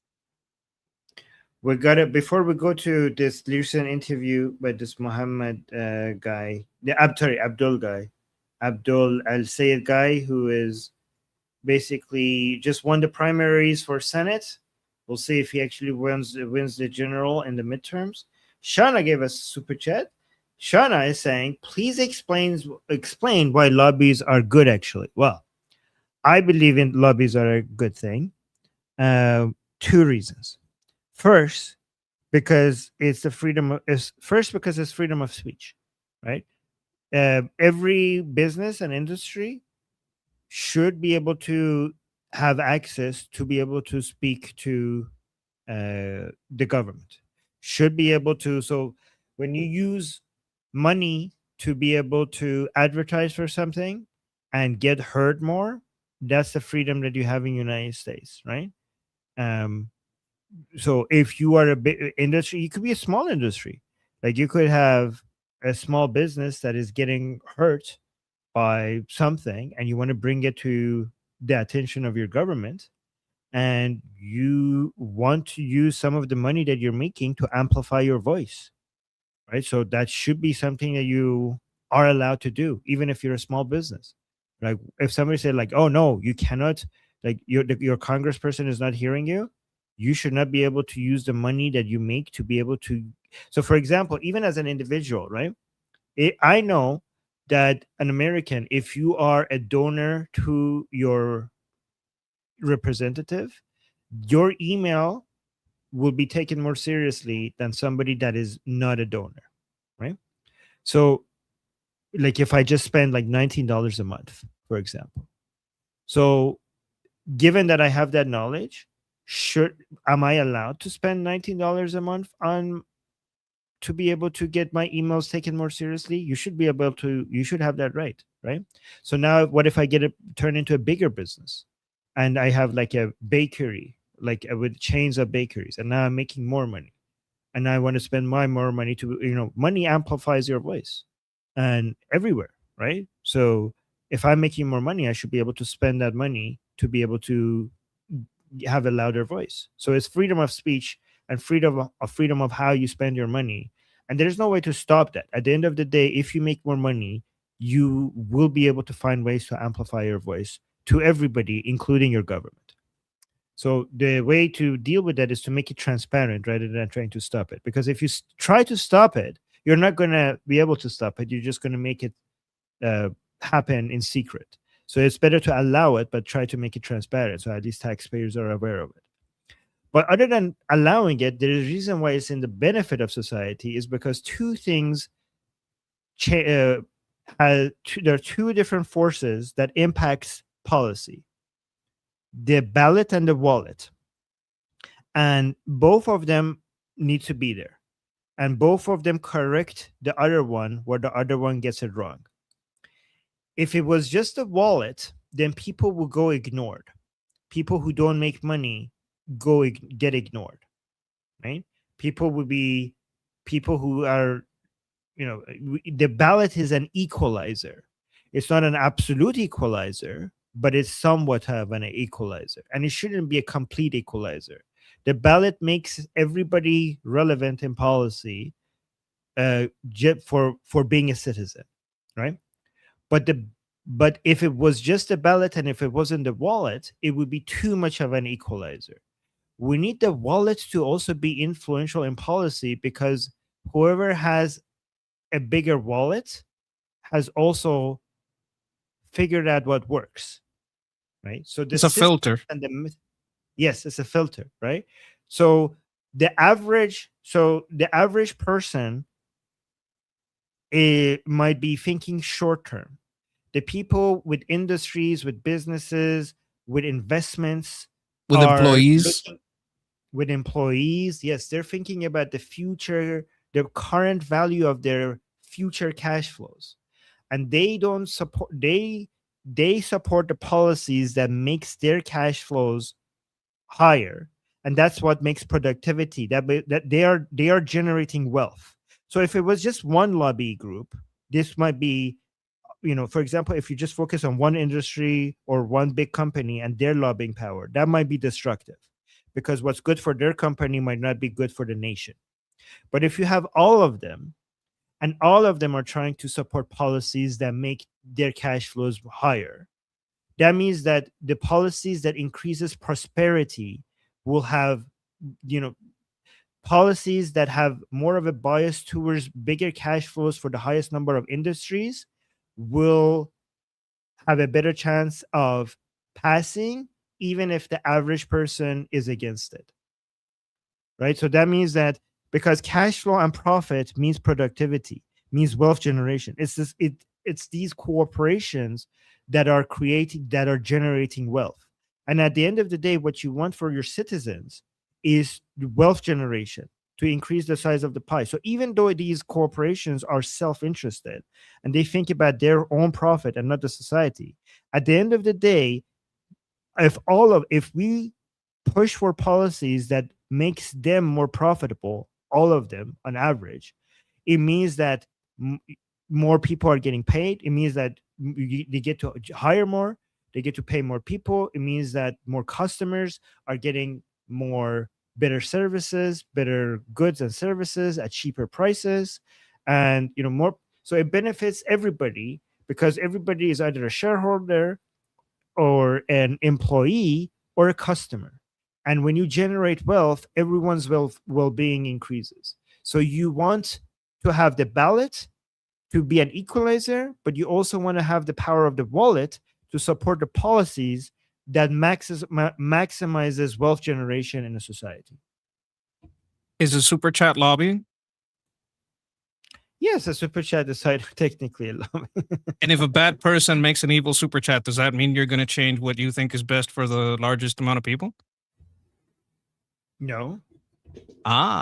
So people that think, well, bad people are going to lobby for bad things, that doesn't mean that their money's going to go to bad things. That doesn't mean they're going to get a control. Yeah, that's why you need all the lobbies, okay? Because if you had, like, for example, one industry or one big company lobbying, then that only focusing on that company's interests, that would be bad for society. But if you have all of them, right, then on average, because industry is growing, on average is good for society, right? We need the policies that makes all of them generate more revenue and generate more profit. That means everybody's going to get richer, and the good ones will cancel out the bad ones. I just know that we have all kinds of super chats here, right? So Yeah. they are all lobbying all to you, right? Yes. And I thought it was a good parallel. Another parallel that I would make is if you let the majority vote, they're gonna all vote themselves a higher minimum wage. But if the companies can't lobby and say, look, I can't just afford to pay someone double, I'm gonna have to fire half my staff and put twice as much amount of work on them, because I don't make enough of a profit margin to be able to take on that cost of operations. So you raising their minimum wage, you're going to get half of them fired. And they're all going to depend on you, which is why you did that. Yes. So actually, yeah. Sorry, I thought you were done. That's why if you give everybody a voice, they're going to vote themselves into a bad idea. You got to understand the person that's overriding that. If everyone has as much say when they talk to their congressman, it's going to lead to a lot of self-service thing that sound good for the majority, but doesn't actually lead to the majority being actually prosperous. The people that give you a job know how much they can spare. Actually, that's a very good example, because Shana, lobbying is the great anti-communism force that is out there, right? Because think about it, like if you tell people like, hey, let's raise the minimum wage, that sounds like a good idea to most people. That sounds like, yeah, let's do that. Like, the people would make more money. They don't, like, most people don't understand that that's going to make less people have jobs. A lot of people don't understand. Raising the minimum wage means like less people are going to have jobs, right? People are like, oh, let's do rent freeze. We're like, oh, that's great. Rents won't go up.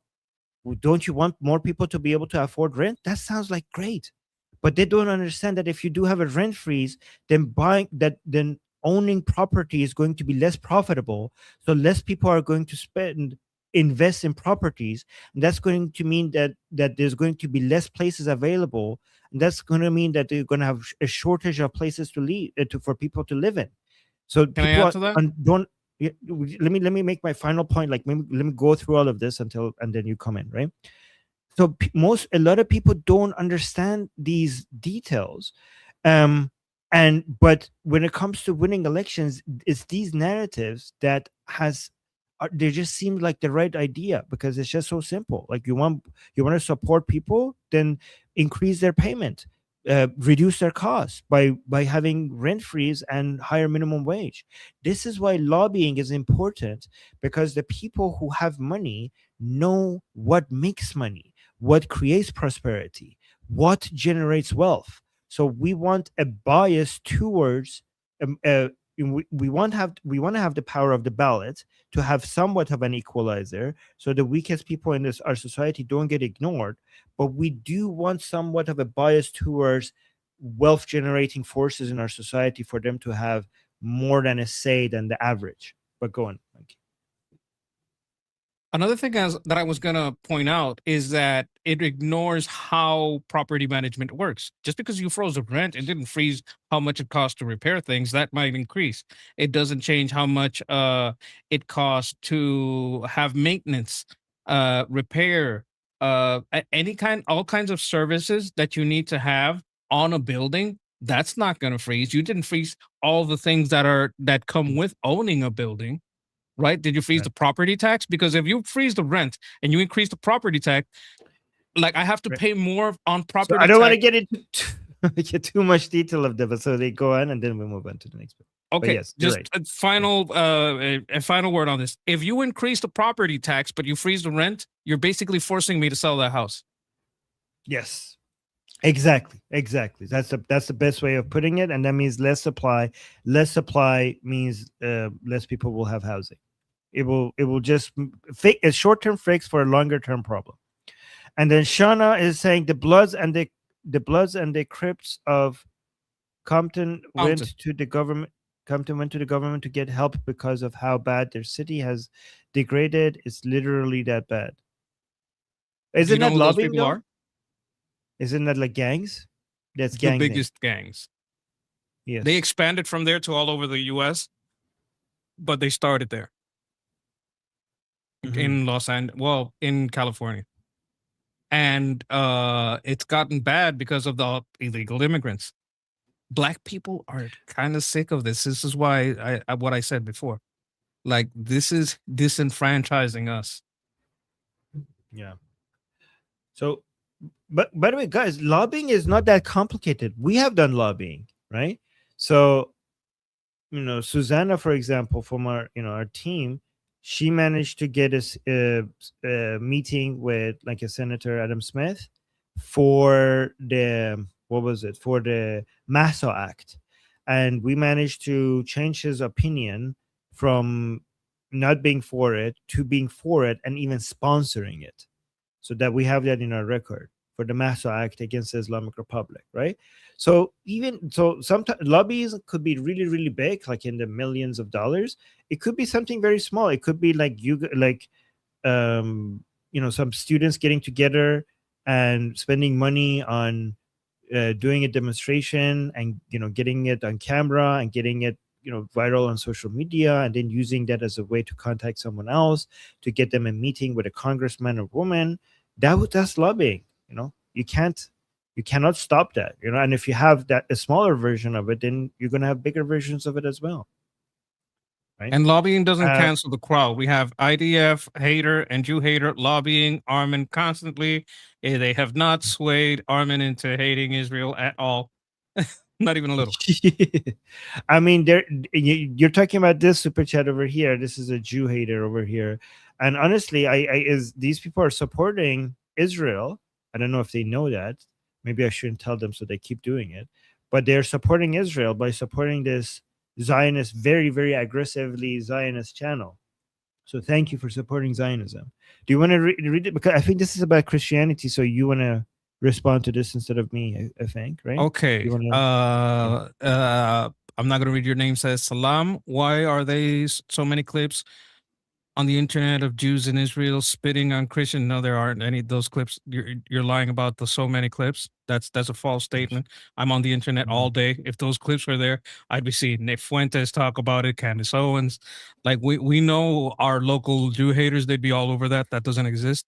Even desecrated statues of Jesus in Lebanon, that's also fake news. You're trying to make an example out of an exemption and an unproven exception. I don't know that I trust any of your sourcing on that.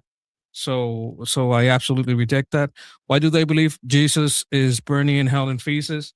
I don't know what you're talking about. That's nowhere in the that's not in the Torah. So I don't know what you're talking about. But I Okay. did I know what he's make referring to. Yeah. I did make what you would call an article. This is an academic report. What do you call it? Oh my God, an investigative report, an academic investigative report on why you worship Hu Baal, also known as Baal Ah, and your synagogue of Baal La, and where it comes from. All the this is up to an academic level, so all of you guys can see the synagogue Sorry. of Huba'al, also known as Ba'allah, and the ancient Huba'al Ba'allah, Okay. a cube Okay. that you worship. All right. Let me actually respond to him because I know what he's referring to. Okay. So let me see. Why are so many clips on the internet of Jews in Israel spitting on Christ, on Christian faces? Okay. So there's only a few of them. And you know who had that outrage against it? Israelis.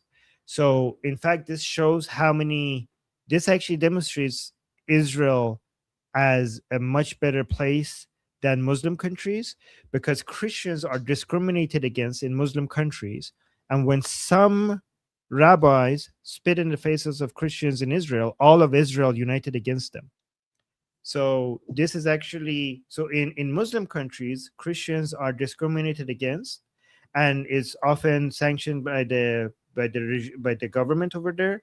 And many people support the anti-Christian discrimination. In fact, you are a Muslim, and your ideology says that Christians should be humbled and submit to the Muslims, and they should pay the jizya as, and they should be treated as second-class citizens. And we have hadith of Muhammad saying that you should never say hi to a Christian. They should say hi to you first, and you should push them to the corner of the street. There's a hadith for that. They should always be pushed to the corner of the street when you see them pass them. And the Quran also says that the Jews and the Christians should never be seen as an ally. But in Israel, when you had a few rabbis doing this to Christians, all of Israel turned against them. There was outrage in Israel against these people. Outrage. So thank you for embarrassing yourself. So the second part is saying even desecrating the statues of Jesus in Lebanon. Yes, 2 IDF soldiers desecrated the statue of Jesus in Lebanon, and they were arrested for it.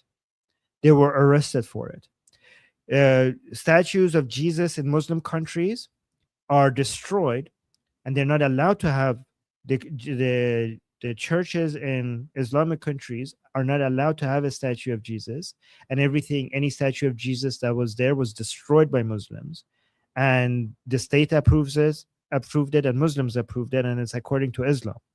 But when the Jesus statue in Lebanon was desecrated by 2 IDF soldiers, there was outrage in Israel against them, and the 2 soldiers were arrested and punished accordingly. So you missed the second part. You missed the second part. I'm not going to miss the second part. Okay, you missed the second part. And Israelis, look at this. Israelis in the chat are saying shame on those 2 soldiers. Yeah, because Israelis are not like that. You are like that. Your religion is like that, and you are like that. Islam is like that, but Israelis are not like that. And then you say, why do they believe Jesus is burning in hell in feces? You're talking about something that is in the Talmud. I know what you're talking about. And again, Talmud is the commentary of some rabbis.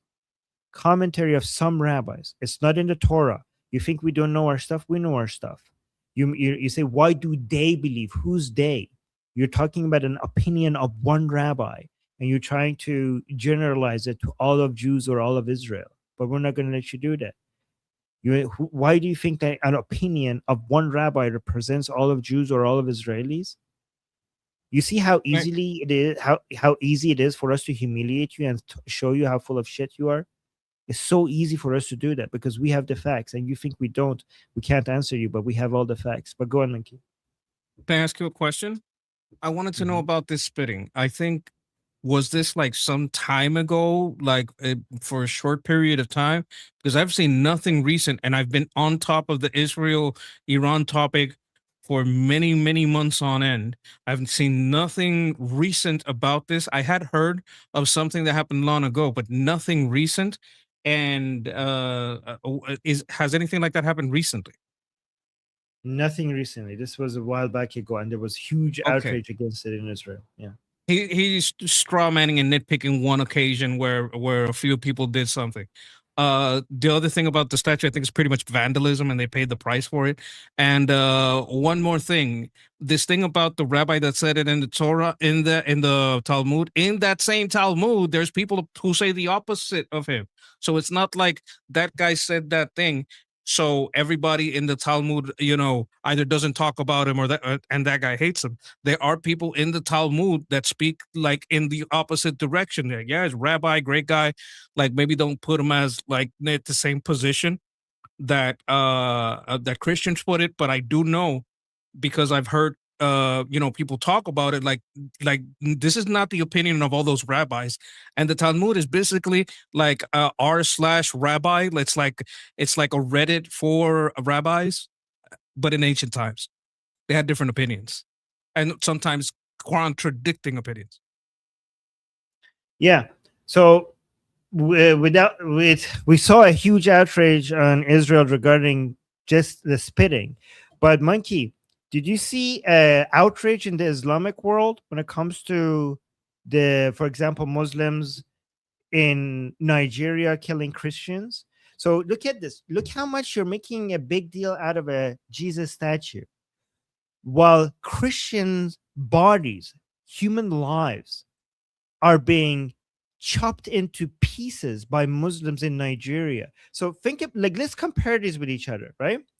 We had a statue of Jesus Christ being destroyed by two IDF soldiers, and we had outrage against that in Israel. But then we had real human bodies of Christians being chopped into pieces by Muslims in Nigeria. And we did not see an outrage against that in the Islamic world.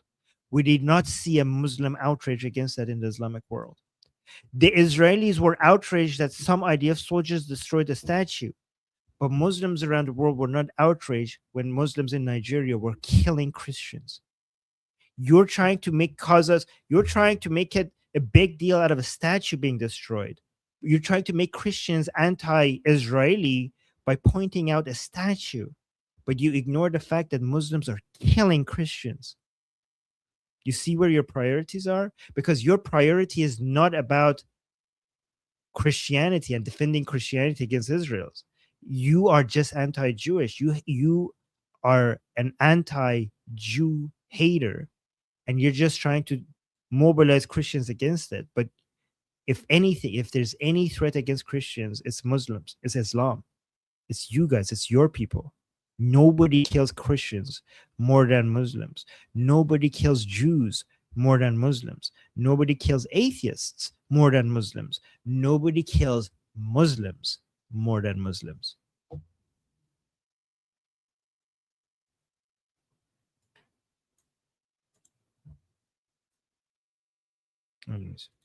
Honestly, I don't care about a statue. I care about Christian lives more than I care about a statue of Jesus Christ. So your priorities are not the same as mine. All right, let's go to this next video. May you meet the ID? outsuit. You- he might Yes, like that, so I don't sound know. great. Yes. All right, let's go to this guy, Abdul Al Sayed. Let's see what he has to say here. Netanyahu is a war criminal. And listen, I'm not going to quibble with you on that. I mean, but they might respond with the question, well, what about Hamas? Does he condemn Hamas? Does he condemn? Yes. I mean, I don't know. What should be done about Hamas? You know, it's funny because people always they always assume that there's like not that you're saying this, but that there's a gotcha. Like I'm not a tribalist about this. I believe in principles. So yes, I condemned Hamas on day one, right? I think they're wrong. I think they committed war crimes. That's not hard to say. I just don't know why it's also not hard to say that in response, the Israeli government also committed war crimes, including genocide. So, you know, the question for us is ultimately about where we use our tax dollars. That is the political question. I think people like to get involved in this big long question of what's good for Israel, or what's good, or how we ought to be engaged in a conflict. My point is that our job is not to give money to make the conflict worse. Our job is to use our money here. And I believe that it is up to a free Palestinian people and free Jewish Israeli people to decide what the ultimate peace ought to look like. I just know that right now our tax dollars are making it far worse. And I don't want our money that could be used to make education and opportunity better for our people to be used to make life worse for other people. It's interesting that they say they also condemn Hamas, but they spent most of their time attacking Israel than attacking Hamas, even though Israel is a U.S. ally and Hamas is a enemy of not just Israel. Hamas is part of a much bigger movement that is the enemy of the United States. And no, like anything, also, like Monkey reminds us, there hasn't, it's not like money is being given to Israel. Israel is just getting a discount over weapons that they buy from United States. And if you're United States, it makes absolute sense why you would give your ally a discount, given that they're using those weapons on your enemy. So like, oh, why are we spending tax money on Israel, making the conflict worse? That's not what's happening at all. What's happening is that you're selling everybody weapons, and Israel is using them the best. Israel buying weapons from you benefits United States more than other countries buying weapons from United States for two reasons. One, because when Israel buys weapons, they use them, and they use them very effectively. And that does two things. First of all, it's marketing for U.S. weapons for other people to buy them as well, because they see that it's actually working when Israel uses it. Two, it collects a lot of data for United States for their own weapons, to how to make it better. And three, Israel uses them to kill United States enemies. So for that reason, for all of those reasons, it makes sense for why I would want to give you a discount. So it's not an aid, because the $3 billion aid that people are talking about, it's a money that United States gives to Israel for Israel to buy U.S. weapons.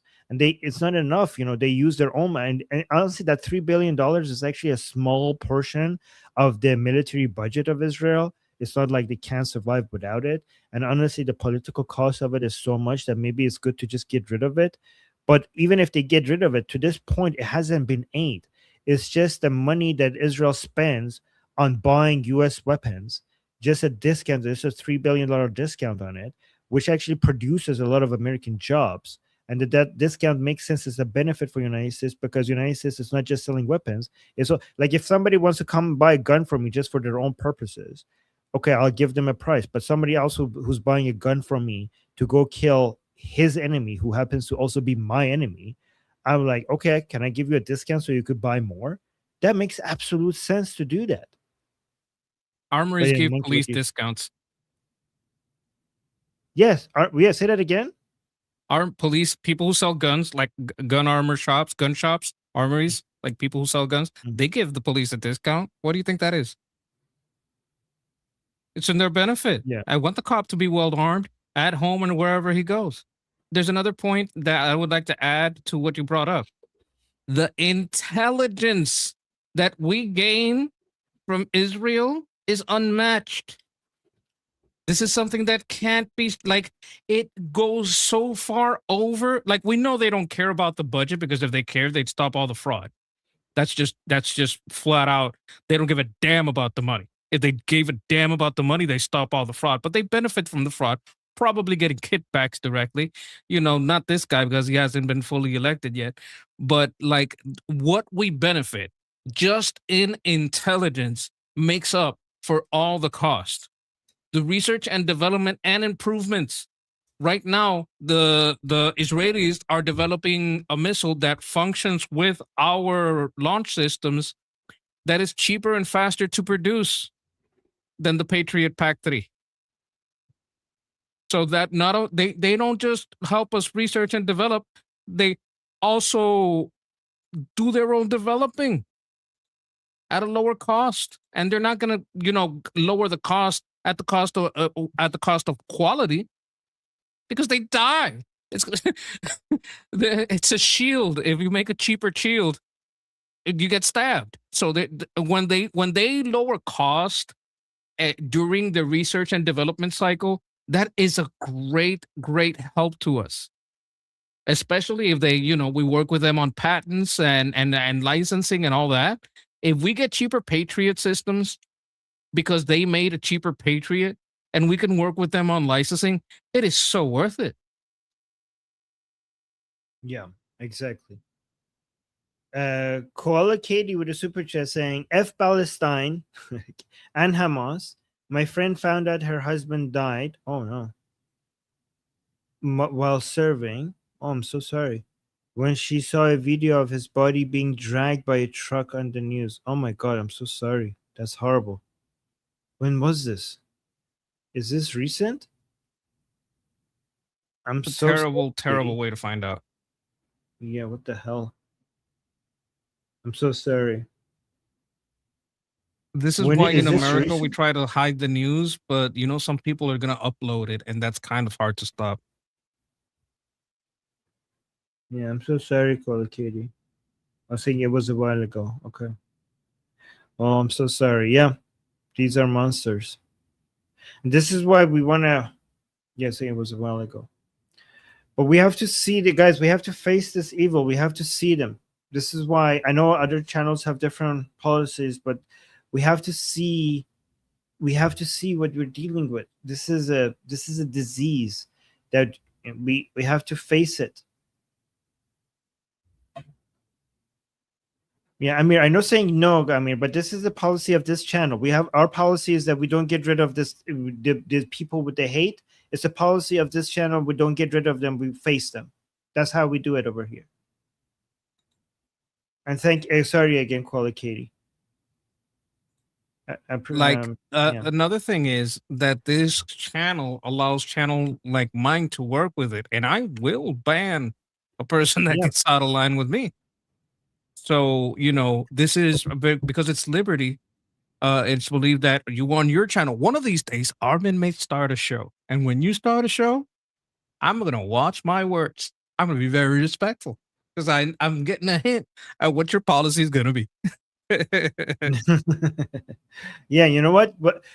I have an Armin Navabi channel, which is not Liberty Politics. At some point, when I get more time, I'm gonna do some stuff on that channel. It's going to be about AI and stuff, AI politics, and what's happening around the world. On that channel, I'm not going to tolerate people coming out and talking about this stuff. This is only for Liberty Politics, right? Absolutely. Yes. Okay. Yeah. But yeah, this channel, we're gonna have everything. Like in my AI channel, if somebody comes and talks about this stuff, is like, okay, my chat is now ruined. This channel is about AI stuff, right? So I'm not gonna have that in my chat. I'm gonna ban people. But this channel is Liberty Politics. That's the policy.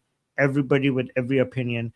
And guys, even if you don't like it, please respect the fact that this is what I have decided for our channel. I don't tell Monkey how to run his channel. Like, so just understand that this is what we're doing for this channel over here. Very few rules. Don't spam. Follow the rules. That's it. Oh, Amir saying you're right, Armin. I'm a bit angry. I'll take my back. It's okay, Amir. I understand that. Guys, I completely understand the way there's too much poison and disease that we're dealing with, and it's exhausting. So I understand, Amir. Like, I understand. Sometimes I get weak as well, and I just I sometimes I go chimp out, and sometimes I even do some stuff that is not goes against my own standards, because it's just so hard to deal with this level of cancer. So yeah, I get you. You know what, I Armin? You know what, Armin? Ape together strong. Ape. If you chimp out, ape together strong. Hey, Amir, start a Good. channel. Why don't you? Yeah, why don't you do that? I'd watch. Yes. I'd subscribe. Amir. I 100% would. Get it all out. It's cathartic. It's therapeutic. Yes, Aliora is saying, pet your dog, it will help. Yes, oh my God, that is so true. That is so true. And I'm here with you. Okay, I have your, I'm here with you. Love you, brother. Love you, brother. Okay, we're in this together.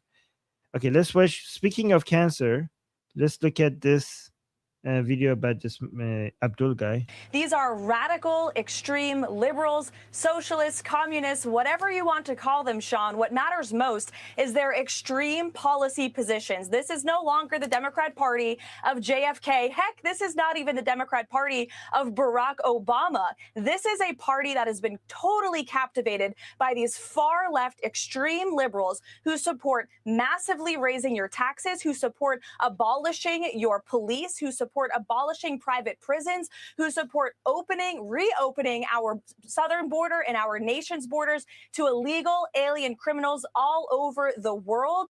These are Oh my God. Yeah. I mean, yeah. Do we need to add anything to that? That was pretty. He's always so good. Yeah. I mean, you have to for her job. She's kind of like the press secretary. You have to be out there and take a whole bunch of stupid questions and be able to break them out and bat them back quickly. So she's always been about that. I think Obama was kind of tequila. That's the real tequila. He really hit it. I'm joking, by the way. The main advantage that these people have over us is the whole narrative of free stuff, free, like, oh, this is going to be free. You're going to get paid more here. That's going to be cheaper. We have to, okay, let me actually bring this up. I mean, that's the greatest advantage that they have. The things that they promise that short term might look like a good idea to people, long term it's damaging. Let me see if these people do a good job at explaining it or not, because that's what we need to learn how to do. We're talking about the mayor of New York City, which could be a mayor coming your way. Independent estimate is $9 billion a year for universal child care. Guess what he said it was? Going to be $5 to $6 billion a year. So it's 40% more than he thought. The key word here, folks, is estimate. Okay, remember the runaway train, train to nowhere in California? I think it's somewhere like 10, 20, 30 times overestimate. And they've got enough track to go from me to you. I mean, so these numbers are scary. This is an estimate. To your point, it was almost half of that just a few months ago. This is never going to happen. The free buses, people are getting on the bus and they're not paying because they think it started already. The MTA can't afford not to charge. Independent estimate, $1.1 billion. It would bankrupt the system. Don't expect the free buses. It would be a boondoggle anyway. It would just be an absolute unmitigated nightmare. And again, it's know what this whole thing is, Brian? Systems are created, right? Capitalism built wealth. It built systems. And socialism, communism, it's a parasite. It's a parasite that has to exist on top of capitalism. He's got to fail for people to realize this. City-run grocery store, $70 million. He's going to start about 5. They're going to be epic fails. That's my prediction. But what's coming up on making money at 2 o'clock? Today is huge. The market's at.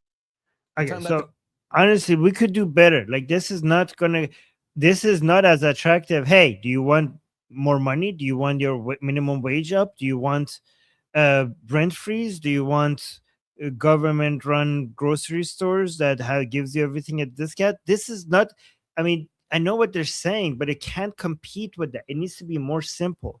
Guys, what I want to do, I want to eventually, once we eventually, when we have more revenue, to create some really simple courses on these topics, like 5-minute courses on these topics. That is going to be the most effective, simple way of explaining, maybe even shorter, maybe like even under 3 minutes, so that we could put them as YouTube shorts as well.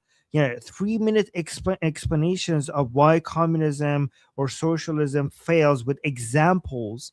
And But that's what we need to do. That's what we need to do. And eventually, I'm going to use a combination of the clips of your voices in our live streams, plus with, some really good graphics and using AI and stuff to basically do examples that makes these things very simple and easy to understand.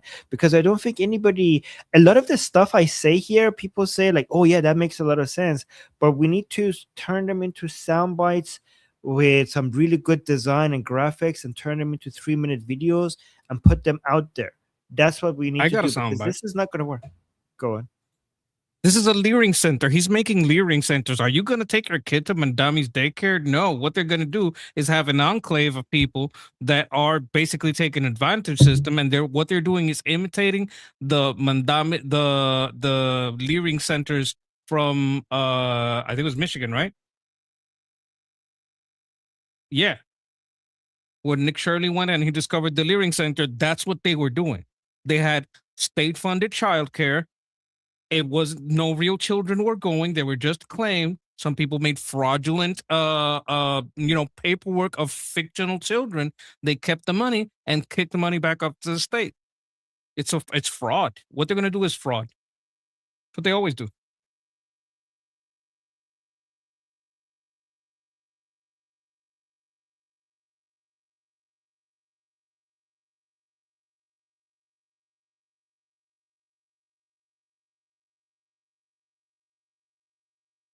We can't hear you if you're talking to us.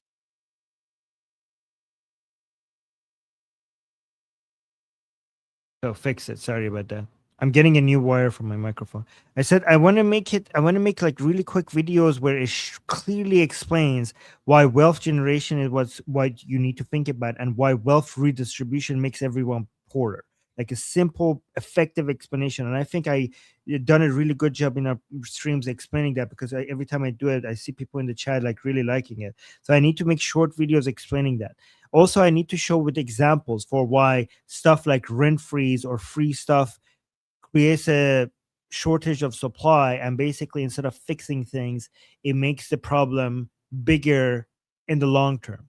Those are the types of videos I think that we need to make, that is really easy to understand, is to the point, and is shareable, and it basically can be understood by anybody without economic knowledge, with simple examples, right? Like an ice cream store or a lemonade stand, and basically make these examples, make the point, and then bring it into real world examples. That's what I have in mind. Can I add a leg to that table? So you have two legs Yes. on that table. One leg is why the generation of wealth doesn't come through redistribution. All right. The second leg that you pointed out is how it works in practice and why it's bad in practice. The third leg that I was add is why it's maliciously used, and how it's perverted and used for fraud and just corrupted. Because with those three points, with those three legs on the table, you can sit on that and have some dinner. You know what I'm talking about? Right. Oh, by the way, let me show you this crazy video that just came out. So there was a debate between Yusuf Haddad. I think a lot of you might know him, right? So this is Yusuf Haddad is an Israeli Arab, right? Is an Israeli Arab, and he's very much pro-Israel, right? So he was having a debate with this anti-Israeli guy, and stuff got really heated. Look at this. So this is the Arab guy who's pro-Israel, and this is the guy that is let me read the caption. Physically, so this guy physically attacks an Israeli Arab Christian after a debate. Look at this. I think he was losing the debate. Genocidal fucking freak. Genocidal fucking freak. Shut the fuck up. Dude, stop it. Hey. There's a lot of self-control there. I told you to get this shit. I told you. You can't do shit. Caught it on video. I proved You can do charges. You can punch in the head, punch in the face, and you go cry your mom. Bro, don't provoke. No. It's not provoke. Just everybody just shut the fuck up.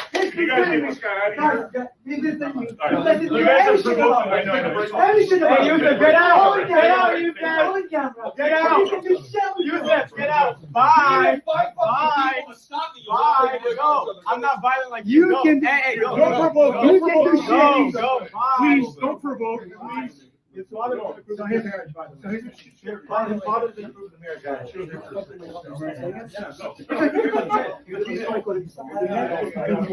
Come on. Go. Wait. You got up. Go. Wait, you have still one more debate, or was the final? There's probably two more, actually, if we could, like, not wreck the place, you know? Well, don't bring 5 people here. You killed children, you fucking loser. What are you talking? Okay, so look at this. The guy has no points. Wait a minute. I want you to see how clear he could have hit him and didn't. Yeah. The anti-Israeli guy got physical first, and he has no points. He just called him like genocidal. Fucking genocidal fucking freak. Genocidal fucking freak. You absolutely coward. You can't do shit, my brother. Dude, stop it. Hey. Oh, yep, you're right. He could have hit him. He didn't. But the anti-Israeli super guy clear because he pulled back, held the head down. He could have clocked him real good, full force, and he did not. Yes, he didn't. And the anti-Israeli guy got physical first. Fucking genocidal fucking freak. Genocidal fucking freak. You absolutely coward. You can't do shit, my brother. Dude, stop it. Hey. Yeah, he didn't. Yeah, easily, and he didn't. I want to make another point here.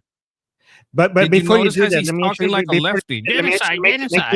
Let me show you this. Look at this. Look at this. He's the anti-Israeli guy is so much bigger, and he's so much smarter. But there is smaller but smarter. Look at this. Like he holds his hand, and then what he does is he pulls him, and then he grabs his neck.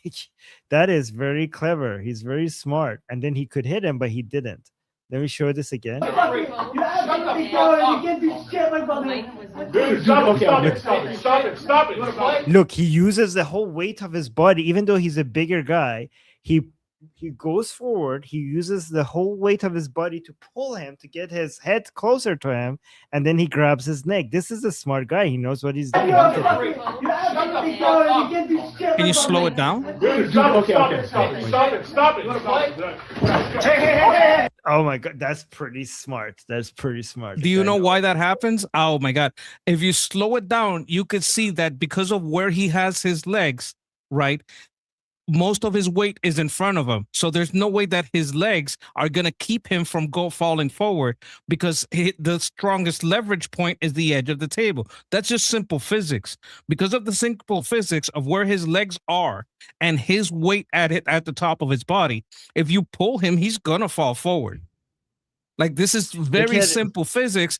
And this guy knows about the leverage point, which is why he's leveraging his full weight, because combined with his weight, plus this guy pulling with his full weight, he's gonna fall forward. It's the only outcome.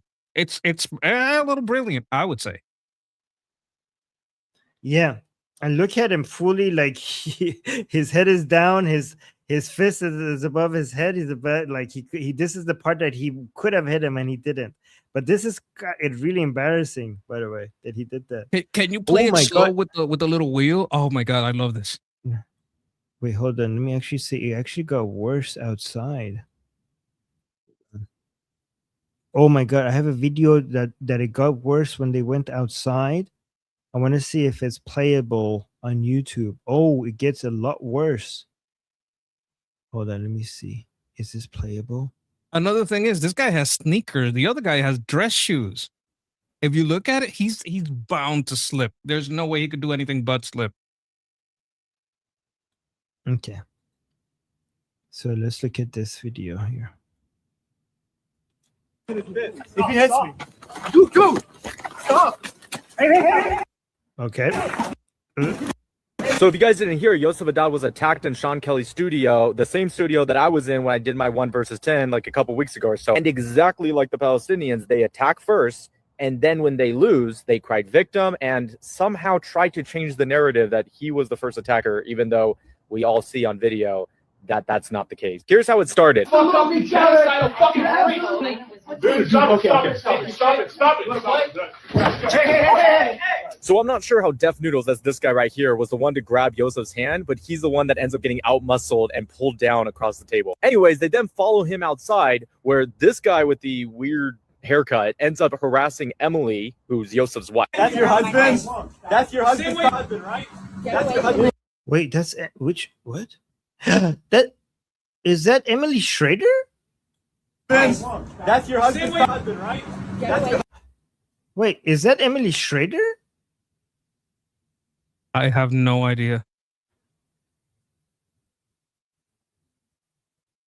Oh my God, that's Emily Schrader! Oh my God, this man is Emily Schrader's husband. Oh my God. Oh yes, Emily is Yosef's wife. Okay. Wow. I okay, did not so know this- that. Wow. Okay, this is. Well, if she likes him, he must be a great guy, right? All right, let's watch this. Side where this guy with the weird haircut ends up harassing Emily, who's Yosef's wife. That's your husband? That's your husband, right? That's your husband stuffing rocks in his Get face? away from my face. And then Def Noodles, in what is, I mean, this is universal language across the world, in the ultimate bitch move, tries to attack Yosef from behind. Yeah, there he is right there. Like, oh my God. such a bitch move.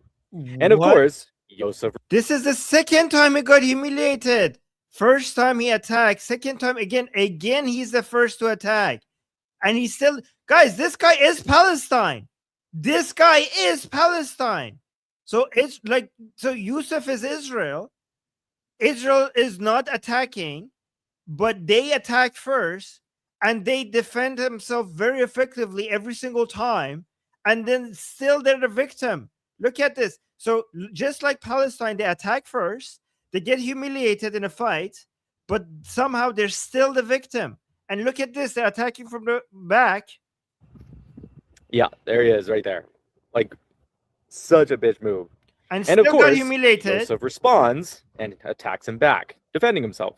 Now, to remind everyone, Yosef stopped himself right here in the first part of the fight from knocking this guy clean out. Then somehow, after getting out-muscled, after Yosef shows plenty of reserve, after he tries to attack Yosef from behind, after he gets dragged down and then punched, he somehow says this. Oh, you want some more?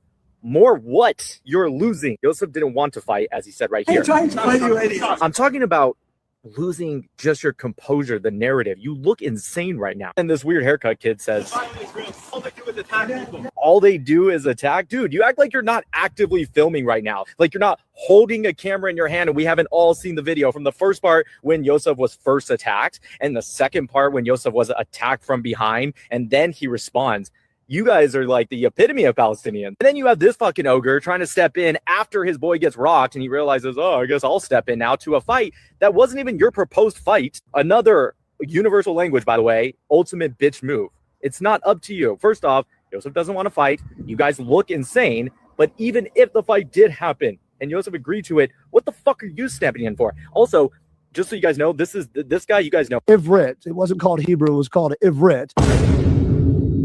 And it's Jews, when they Ivrit. Holy fucking shit, you're dumb, dude. It's not Ivrit. And do you know what Ivrit means? It's Hebrew for Hebrew. you call it language that was called Ivrit Hebrew now. Do you know how dumb you sound? English translation. We're speaking That's not the English. English translation. We're speaking English. That's the Jewish lie. Yeah, that guy. And then the weird haircut kid goes, and that's just the final loop with the Palestinian narrative, right? You know, attack first, lose, and cry victim, and somehow appeal to Americans. Okay, so it's interesting because that person who was saying like it's not Ivrit, it's Hebrew. That sounded like Cenk Uygur saying like, oh, it's That's what I not was thinking about.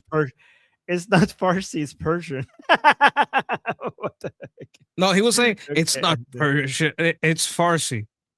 He said, it's Persian. Farsi? They speak Oh, yeah. Farsi, not It's Persian. They're not Persian. It's like Hebrew is just the English word for it. Oh my God. You know what I also noticed? That this is a false representation because this is supposed to be a Groiper. This guy's supposed to be America first, crying about Gaza over and over in a genocide. That's not America first. If your first concern is America, you're not crying about Gaza. That's not. Yeah, How is that America exact- first? Yeah, exactly. That's a good point. Genocide, genocide, genocide. Okay, I see where your feelings are, but they're not in America. They're in Gaza. I see what you want to fight about, but you don't want to fight about America. You want to fight about Gaza. So you're not America first. That's a false flag. And you're supporting people who are anti-Americans. If you were at least supporting people who are pro-America, that would make some sense for why this is pro-America first. But your heart is somewhere else, and it's with people who are anti-American. Attacking pro-America people, because I almost bet Joseph and Schrader are pro-America. Yeah. Okay, Zipgun gave us a super chat. Let's read that. Zipgun saying the problem is the young American children live in a socialist system.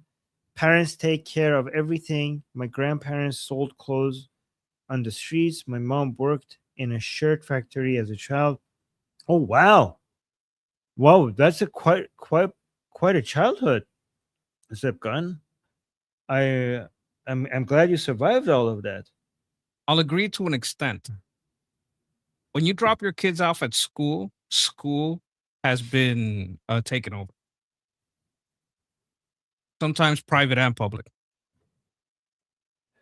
But Zipgun, that's a good job. Good on you for surviving all of that. Yes. Yeah. I wouldn't say if parents take care of everything, that's not socialism. But I do agree that you shouldn't be over spoiling your children. Too much spoiling is a wrong idea. But yeah. And thank you. They should understand what it takes. Yes, exactly. All right, let's go to here. So we're going from one version of crazy people to another one to see what they're saying. Yeah. So let me see what they're saying. But I want to be really clear for people tuning in. The Democrat Party has indeed been hijacked by these radical leftists. And just to put it in perspective, Kaylee, the candidates that they're nominating, for example, in New Jersey, testified in the case of a 9/11 in favor of the guy that was tied to the 9/11 attacks. You have candidates that they're nominating in San Francisco that lowered penalties for people that committed crimes against children. And then you have candidates in New York City that are getting the Democrat nominee that literally are anti-white and using anti-white rhetoric. So in my opinion, they are still running on racism. They hate this country. That is the entire crux of their platform. And that's exactly why in the midterms, don't sit it out. You have a choice. Do you want the Republican Party? Maybe not perfect, or do you want crazy? But I want to be really... Yeah, that's basically the choice, right? That's why I say there's no difference in a practical sense. A Democrat is going to open the borders. So is a DSA member. A Democrat is going to raise your taxes. So is a DSA member. A Democrat is going to find a way to defund the police and let the criminals go on bail or no bail. So is the DSA. Like, they're functionally the same. But what the DSA is doing is they're normalizing outright theft and bigotry against conservative, bigotry against well, you know what, the people that the Democrats used to support, gay people, bigotry against white people. Like, it's all the same. The Democrats, they're not going to change. They still hate men, especially straight men. Look at this picture. This is I think it's really good. Yeah. That's pretty accurate of what happened. And we got a super chat about the guy that we just showed the video of. That guy that was explaining Nick what was Matau? happening in this fight. Nick Matau, saying Nick Matau. Thank you, Sayed. Sayed is saying Nick Matau is a great guy. He destroyed an IRGC guy and a couple of nights ago in his YouTube live over Mingle. That's amazing. They're great. And I just checked. Look at this. He follows me. Thank you, Nick. Yes, he does follow me, and I follow him. I follow him. I follow his channel. Yeah. It's such an honor when I see people like this that are doing so many great work. Oh, he's a veteran as well. When he follow, thank you for your service, Nick. When I see this follow you section, it just makes me feel like, okay, this is Like that's what approval by somebody that is doing great work themselves. It makes me feel good a bit. Thank you. So guys, go follow Nick Mattel. Let me actually put his link to his X account in the chat. Go follow. Oh, you're a pretty good resource yourself. Like I've been following since the fall of Syria, I think was when you were back in Apostate Prophet channel. When was that? Oh wow. Thank you. Been a Long- while, right? Yeah. Thank you. I remember when you used to do the show with Susie. I love her. Yes. Blessings wherever she Yeah. is. Best hopes for whatever Yes. she's doing. Yeah, she's getting married. She has a wedding. Oh, yes. Yeah. All right. Let's look at this.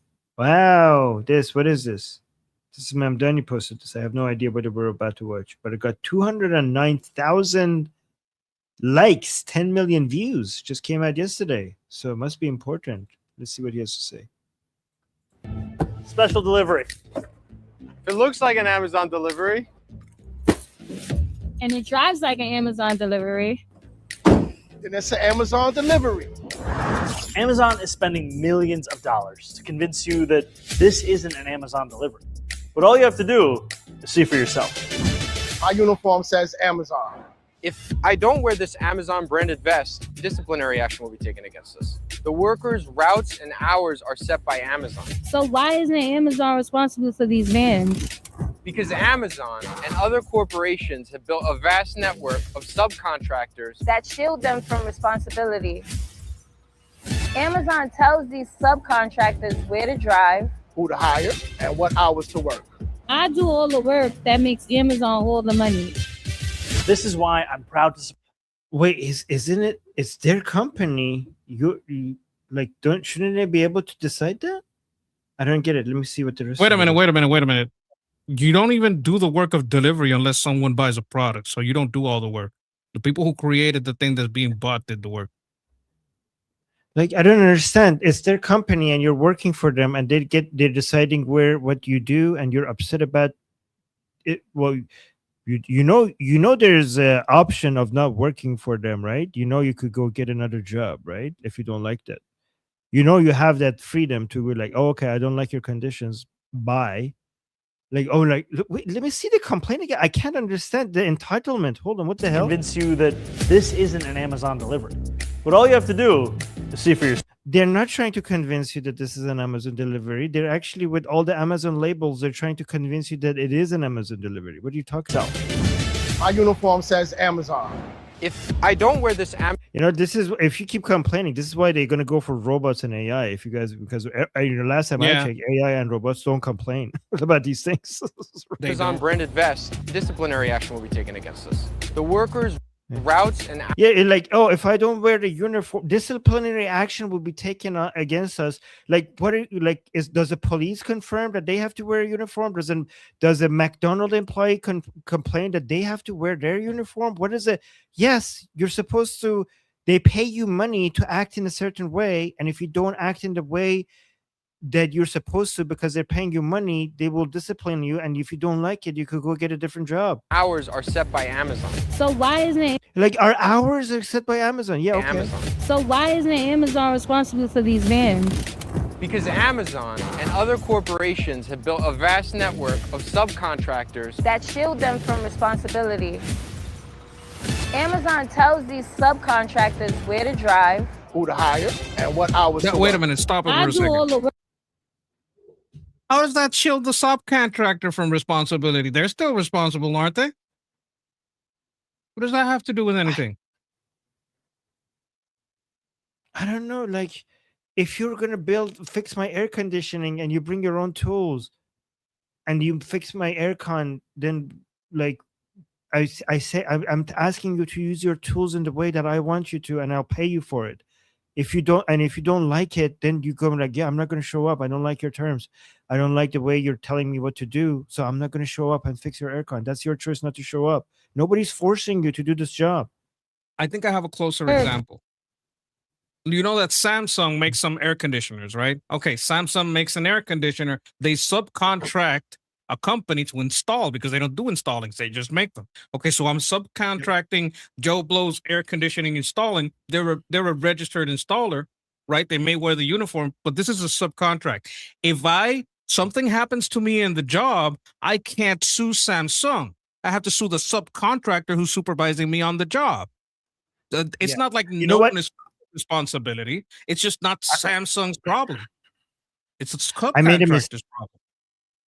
Yeah, Magnum, I made a mistake. Magnum saying, can we finish the video before analyzing it? Yeah, I thought, I'm sorry, my mistake, because let's actually watch it in full context. Yeah, sorry, guys. But yes, good one. Tells these subcontractors where to drive, Who to hire and what hours to work. I do all the work that makes Amazon all the money. This is why I'm proud to support the Delivery Protection Act, sponsored by Councilmember Tiffany Kalan. Because if Amazon is delivering your packages, they should follow the same rules of every other delivery. When injuries and worker accidents skyrocket, Amazon says they have nothing to do with it. They can't have it both ways. By shielding themselves behind these so-called independent operators, this trillion-dollar company is able to avoid regulations on our city streets. And that's why we want to pass the Delivery Protection Act. So this is what's happening. I know what's happening. These are contractors, they're not employees, okay? And they're trying to be treated like employees instead of contractor by getting a whole bunch of regulations and protection that is only for employees, not contractors. And they're thinking because us as contractors are made to wear these vests, and because Amazon gets to decide where the trucks goes and how we operate, then we should get all of those protections as if we're an employee. Okay, but that's not how you become an employee. If it's your truck, if it's your tools, then you are not an employee, you're a contractor. Just because they make you wear a vest, and just because they decide this and that and the routes and how you operate, that doesn't make you get all the benefits, right? It doesn't. I know about this because I studied this. They're trying to pass a new law that makes Amazon have to do more for these people, and all of that. You know what is that going to do? You know what is that going to do? That's going to drive business out of New York. That's what it's going to do. Just make it, you're like, oh, this multi-billion-dollar company should do this and this and that. Okay, just keep making it scarier for people to invest in New York. The thing here is they want. Someone said it in the chat. It's on what I said before.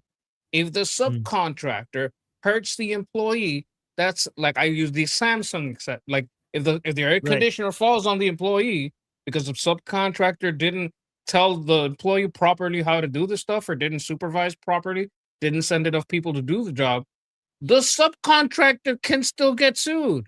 Like if you go back in there, you can't sue Amazon, but you can sue the subcontractor's boss. Like not the subcontractor's boss, the contracted's boss. The subcontractor is still liable for anything that happens with his subcontractee. And I don't have to have a long-term relationship with this employee until they prove themselves to be worthy of a full-time job. Like part-time, like I got to see how you work. I got to see if you're fast. I don't have to automatically, as a subcontractor or a large company, make you a permanent employee just because you don't think it's fair. This is about lawsuits, I think. And wage increases, like the stuff that you were talking about, the benefits, but also lawsuits. Yeah. Also, I agree. These people should be fired. The people who are in this video should be fired from Amazon. Also, guys, the way that you get the most out of employers is with competition, right? The way that you pressure companies to treat you the best and pay you the most is that if you're not happy, you go and get a different job. And if there's no there is no better job, well, then that means that they're paying you well and they're treating you better than other people, right? So if you are there, if you're working for them, that means that you have found the best option. If that is the best option, that means that they're giving you good money and treating you well already. If that is not the best option, don't go get the best option. By going and getting the best option, you're putting pressure on your company to treat you better. You vote by moving to another employer. That's how the free market works. That's how competition works. You make companies compete for the employees by moving to another company that treats you better. That's how it's supposed to be. You know what you don't do? You don't get the government involved. Because if you're working for an employer, that means that that's the best option. That means that that employer has been successful in creating a condition for you to vote for them. You know how we know that they have created the best condition for you to work for them? Because you're working there. Because if you had something else, you would be over there, right?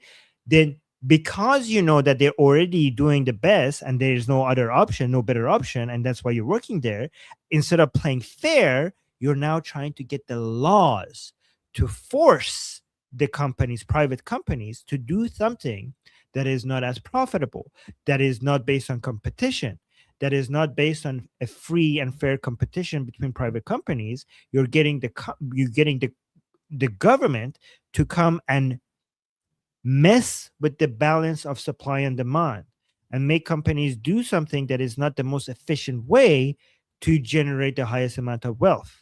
When you can't get what you want, because you get the government involved, you get the government to come and mess with everything. And this is how you stop wealth generation, and this is how you scare investments. This is how you get money moving out of the region that you're getting. The more you get the government, this is what you do. When you get the government involved to mess with the balance, mess with the competition, mess with people's freedoms. Remember, the individual, every single person that is working for this company should be free to work for them or not, but the company should also be, private companies should be free on how they operate their business. When you get the government involved, you reduce productivity, you reduce wealth generation, you reduce competition, but you reduce the balance of supply and demand. But other than that, you're scaring away business, you're scaring away investments. And short term, these people might get their wish. Short term, these people might get their benefit. Long term, your city, your state, your province, your society, or wherever you're doing this, wherever you're getting the government involved in businesses, long term, those societies are going to get poorer. You know what I think is going to happen, or usually happens with these things? There's going to come another distribution hub. They're going to pay lots of kickbacks and give a lot of money to Mandami, right? And they're going to put a sticker on top of the Amazon deliveries that said the name of that company.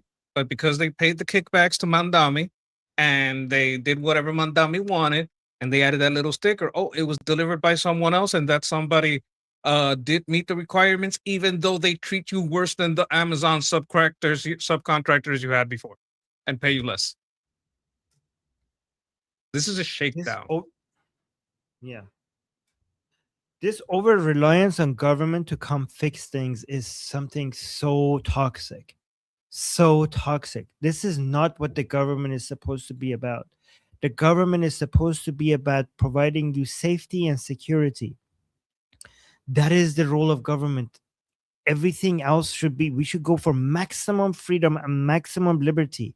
Government is supposed to fight corruption, fight violence, create a safe environment for us to be as free as we possibly can be.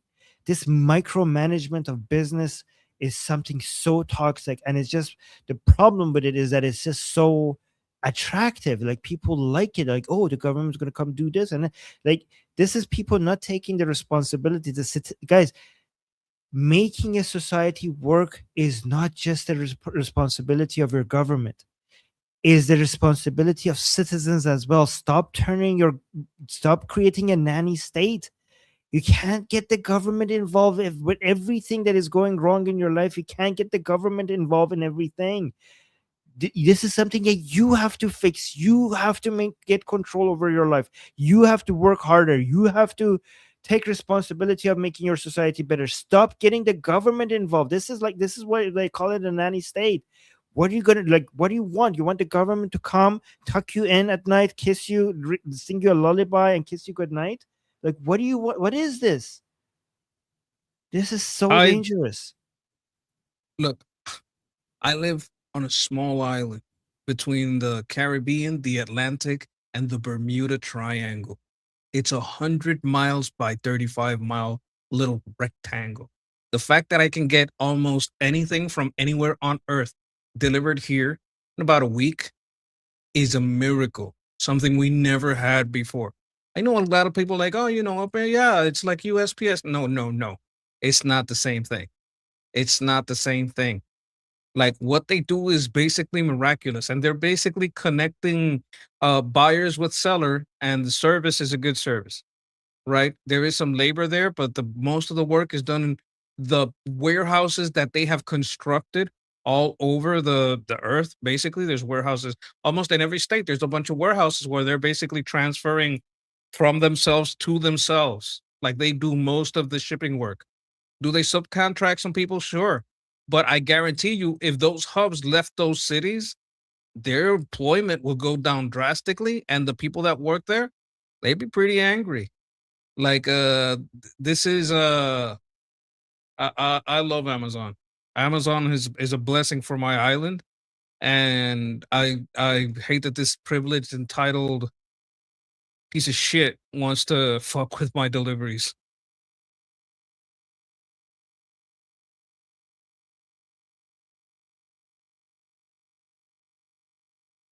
Oh, you gotta hit that red on the side. There you go. Yeah. So Eric is saying Amazon has said they're gonna leave New York City, all jobs gone. I don't think they're leaving New York City, but I do think that this is going to, if this law passes, we're gonna have less jobs. We're gonna have less jobs for Amazon employees. Like people don't understand. Like these people are selfish because they're trying to get some short-term gains while stealing jobs away from other people who could be working at Amazon. Remember, every time you make it less profitable for a company like that to hire you, that means they're gonna hire less of you. So you are being selfish. You're taking jobs away from other people that could have this job for your own self gain. Yeah. And you're adding to the, like, if the delivery costs go up, they're gonna charge you more for delivery. It's not gonna be free with Prime because you're in New York, and it's gonna say to New York. But I put a stamp on it. I put like cost to New York. Why? Because they charge more. I'm not gonna pay the extra price. You like, and you should. If you wanted it to be cheaper, you shouldn't have elected a communist. True. That's a good point. That's a good way of, yeah, I like that idea. Zipgun with a super chat saying, funny thing, if they become employees instead of contractors, they wouldn't make nearly as much money. That's a good point. Yes. Yes, they want all of it. They want to have their cake and eat it too. And they want it by force. They want to use the power of the government to force to do a shakedown of people who actually made money, people who actually risk everything to be able to big giant companies. And now because you don't get to have that, you have to basically use the gun that your government has to force people who actually manage to generate wealth to steal some of that wealth from them. I think I Because know what's you're not happening as here. you're not as productive as other people. So instead of trying to be more productive, you're trying to use the force of the state to steal what they are making. But yeah, go on. Like there are very specific benefits with the title employee that comes in blue states. Like I think there's this guy Tim Pool. Like I used to like him, not so much lately, but he had a big problem where he couldn't subcontract people because of the laws in his state, and he wanted to leave the state. He said, "I can't basically hire a guy to mow the lawn around here once a week without having an employee type contract with him, or I would have to pay some kind of fine with the local state government. You have to register yourself basically because they want a cut of that. So they have very strict employee laws, and you can't just subcontract. You have to declare people employees, and once you declare employees, you have to give them a certain amount of time that they have to be able to work. You can't just fire them. They have to have health benefits. They have to have a whole list of benefits that you don't want for basically a guy mowing your lawn." We got another super chat by Noah, the Persian American, saying, so I actually disagree this time, Armin. I think Amazon should directly employ these workers instead of contracting them out. Contracting them out. Well, Noah, why do you think it's up to you? Why do you think it's up to me? Why do you think you get to decide what Amazon does? Amazon should? Who are we to decide? I think Amazon should do what they think is the most profitable thing to do. And I think Amazon has access to a lot of data and a lot of information on what is more profitable. As long as they are abiding by reasonable laws that should be there to protect everybody, not to mistreat people, like, and the laws are already pretty good there. As long as that's there, I think me and you are not going to should be able to decide what Amazon does. Amazon is a private company. I think Amazon should do what private companies are designed to do, which make maximum profit. So why do I get to decide? Why do you think? Why do you think you get to decide what Amazon does? Aren't you pro liberty? Aren't you pro freedom? Don't you think a private company should be able to decide what they do to make maximum profit? And don't you think they already have more information than you and I on what makes them the most profit? Aren't you pro liberty? Look, on this, I would say you don't know what the subcontractors know. Amazon is going to go over there and hire a bunch of employees. They don't know the layout of the land. They don't know the quickest way to get from A to B. Like, there's a subcontractor there that says, yes, I'll take a contract with you. And I'll guarantee that if I don't make this, I'll lose my contract. Right? Like, I'm putting my stake on the line. I'm putting I'm creating this company, and this company makes it or fails based on the fact that I can do this job that I'm proposing. But what are we going to do? Have all of Amazon fail? Or do we let them go with the local people that know what's local to there and know how to move packages fastest? Like, all they know is, like, maybe put it on a car and do it like this. Maybe these people know, no, you could use it you could use a cart. You see how they were like, they had a covered cart where they were taking things. Maybe this is the method that makes work best, but we would just be using vans. Maybe that would be terrible in New York. Like you got to understand that when you're hiring a subcontractor, you're hiring someone that knows this particular job. You don't have one guy do your whole house. You subcontract the guy that does the tiles because that's what he does best. You subcontract the guy with the windows because that's what he does best. There's a reason that subcontractors exist, and it's their specialty. Yeah, and Noah is saying fair enough. Okay. By the way, good thing to talk about, Noah. So thank you for bringing that up. And okay, so I want to show this video about this Muhammad. Look at this. Oh my God, the most toxic people in politics are in one room. Look at this monkey. Day two, and I gotta give you two reasons. That's not even enough. Why you should go out and support this incredible congresswoman for the work that she's done. Number one, she's a trailblazer. I don't even tell you all that. You all have been seeing her work up close. But when we talk about courage, when we talk about the ability to show up when nobody else has the words, find the words, and be willing to say them clearly in the face of power, that's this woman. Then the second reason is, well, because it's not just the service that's done in public when everyone sees it, it's the service that gets rendered behind closed doors when nobody else does. That's how you judge a real public servant. And it's the constituency services, the attention to detail, the second follow-up that you get with a congressman like this. So I probably don't have to give you these reasons. You probably already know. But it is day two, so, 4 more days, God. Oh, wait. What the hell? Why are they putting this? Is a weird song. I'm not gonna play. Anyway, so he's supporting. So she's running for Congress to get reelected as well. So Abdul El Sayed comes out supporting Ilhan Omar before her primary tomorrow. Remember, so this is tomorrow. Holy crap, guys! Are you guys voting? Oh no, this is August 10th. So guys, this is happening tomorrow. Look how on the boat, like, these people are actually very good at going out and mobilizing these things. Is our side doing this? Like, did you guys know this? Ilhan Omar, where is she?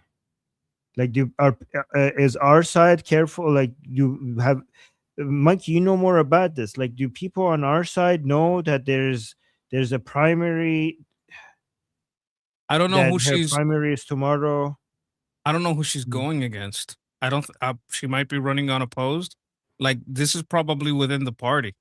I don't know why. Yep. I don't know of anybody that's going from the Democrats against her. Yeah, so I'm just showing you this to look at, they're on it, people are sharing it, they're going and mobilizing people. I think, like, I'm not sure about this, Monkey, you know this better than I do, but do you think that the DSA people are doing a better job at mobilizing people to go vote than other people? Like, they seem to be on it. Okay, so this is which Democrat the Democrats choose. That we can't really affect that, right? Is the DSA gaining power within the Democrats? Yes. Do we want to stop that? Okay, I mean, that's playing with fire, though. I know what you're saying, but what if she's already in Congress, so she has won. So okay, now what are we gonna do about it? It's their primary. Are we just gonna give money to the candidates? And I don't want to give money to either one of these people. They're both terrible. What am I if I start spending a whole bunch of money on campaigns against Elon in a Democratic primary, I may be supporting what a candidate. What I'm doing is I'm supporting her opposition. If her opposition is more popular with the mainstream voter, I'm getting that other Democrat voted in, and that other Democrat might win in the primary.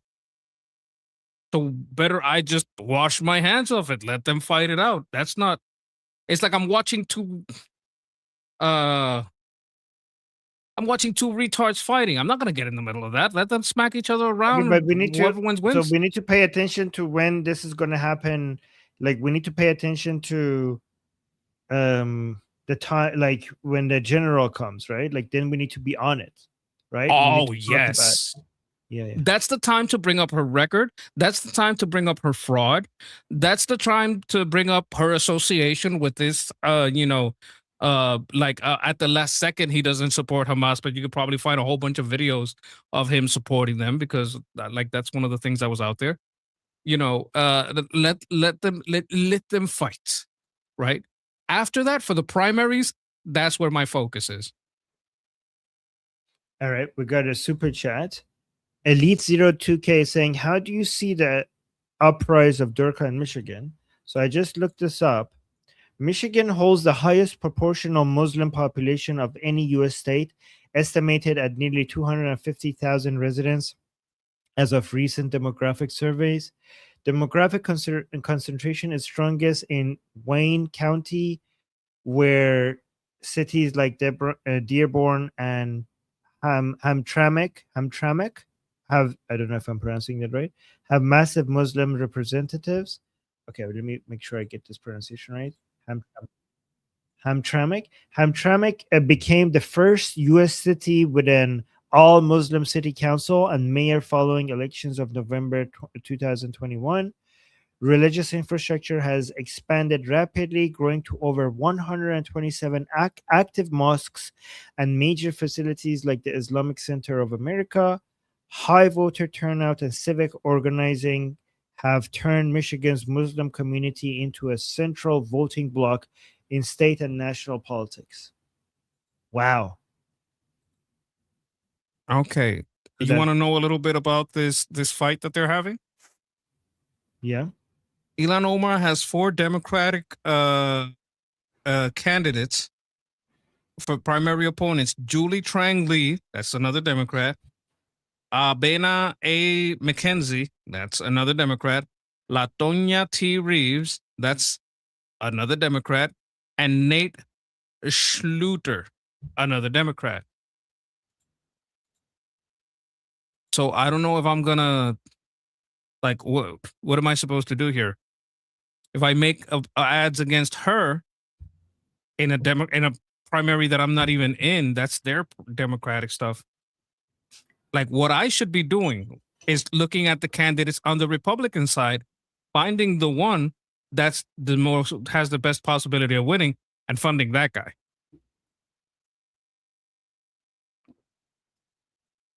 Right. Yeah. Exactly. And Zipgun with a super chat saying, I disagree. For a system to function, there needs to be 2 or more reasonable parties. US needs a healthy Democratic Party. Oh, what do you say about that? It hasn't been healthy since the days of the Soviets. It hasn't ever been healthy. Like, what are the Democrats? Let's see how they started. They started with a civil war so they could have slavery. Then the Democrats created segregation. Then the Democrats created the Ku Klux Klan. Then the Democrats started forceful sterilization. Then the Democrats continued that until 1977. Then the Democrats said, if you have a man in your home, you will not get government assistance. Started breaking up homes. The Democrats had Margaret Sanger saying that the black people did not have the self-control to have families, so we needed to start sterilizing them by force and also encouraging that they sterilize themselves and abort their children. The Democrats are the ones that are against black people having self-defense rights and property rights. That's why they're not supposed to have guns. Like all the gun rights, all the gun laws come from the Democrats to be used against black people. That's where that comes from, right? And then they started saying, hey, instead of being us forcing them to do these things, let's start promoting and gaslighting them into doing it to themselves, taking away taking their own property rights away, them taking their own self-defense away, them aborting their own children, them sterilizing themselves. The Democrats have always been the roots, the trunk, the tree, the branches, and the leaves of white supremacy, of racism, of bigotry, of oppression. That's what they have always been. It was like a little, like maybe the Blue Dog era was like somewhere between the 80s and 90s that they were like somewhat sane. But that was a very small amount of time and a long history of Democrat evil. True. Okay. So, guys, we need to end the show now, but we're going to be back in 1 hour. We're going to go into our group discussion. So you could come join us over there and talk to us. We have daily group calls. We have group calls every single day, and we're going to be live streaming it on Liberty Politics as well. So let me just put the link to our group call every single day. Guys, our discussion group is a really good place to come and talk about politics and meet people who are interested in politics. So if you're interested in these topics and you want to talk to other people about it, join our discussion group. We have group calls every single day, especially now that we're getting closer to the midterms. This is an important topic that we could talk about. Is talk about Iran, we're talking about US politics, Israel politics, all politics. And the link is in the chat, the link is in the description, the link is in the QR code at the top left corner of your screen, and also the link is in the bio section of Liberty Politics YouTube channel, which you should subscribe to. So yeah, and I'm gonna live stream it. If you go to the live section of the channel, you can see that I will be live streaming it pretty soon over here. So make sure you don't miss that. And other than that, don't forget to subscribe to the Monkey. Let me put the link to Monkey's channel in the chat as well. Don't forget to do that. Maybe we can get to 840. Yes. Okay. So that's us. We're going to go get something to eat, and then we'll be back on this channel on Liberty Politics in about 1 hour. So make sure that you hit the bell notification as well, not just the subscribe button, so you don't miss it. Thank you to everybody who is liking the stream. And then Zipgun with another super chat saying, I agree, Monkey, but single party is not an answer. Yeah, hopefully one day. So I think both of you agree. Like, yes, you're basically, one day you could have a healthy alternative to the Republican Party. Look, I'm gonna give him some credence here. Dalia Al-Akidi, Dalia Al-Akidi is the Republican against Ilhan. Vote for her. Okay. All right, guys. We'll see you guys in 1 hour. So until then, I'm Israel Chai, Slava Ukrainia, Cuba Libre, Taiwan GIO, Long Live America, Javid Shah, Payande, Iran. Mwah. See you guys soon.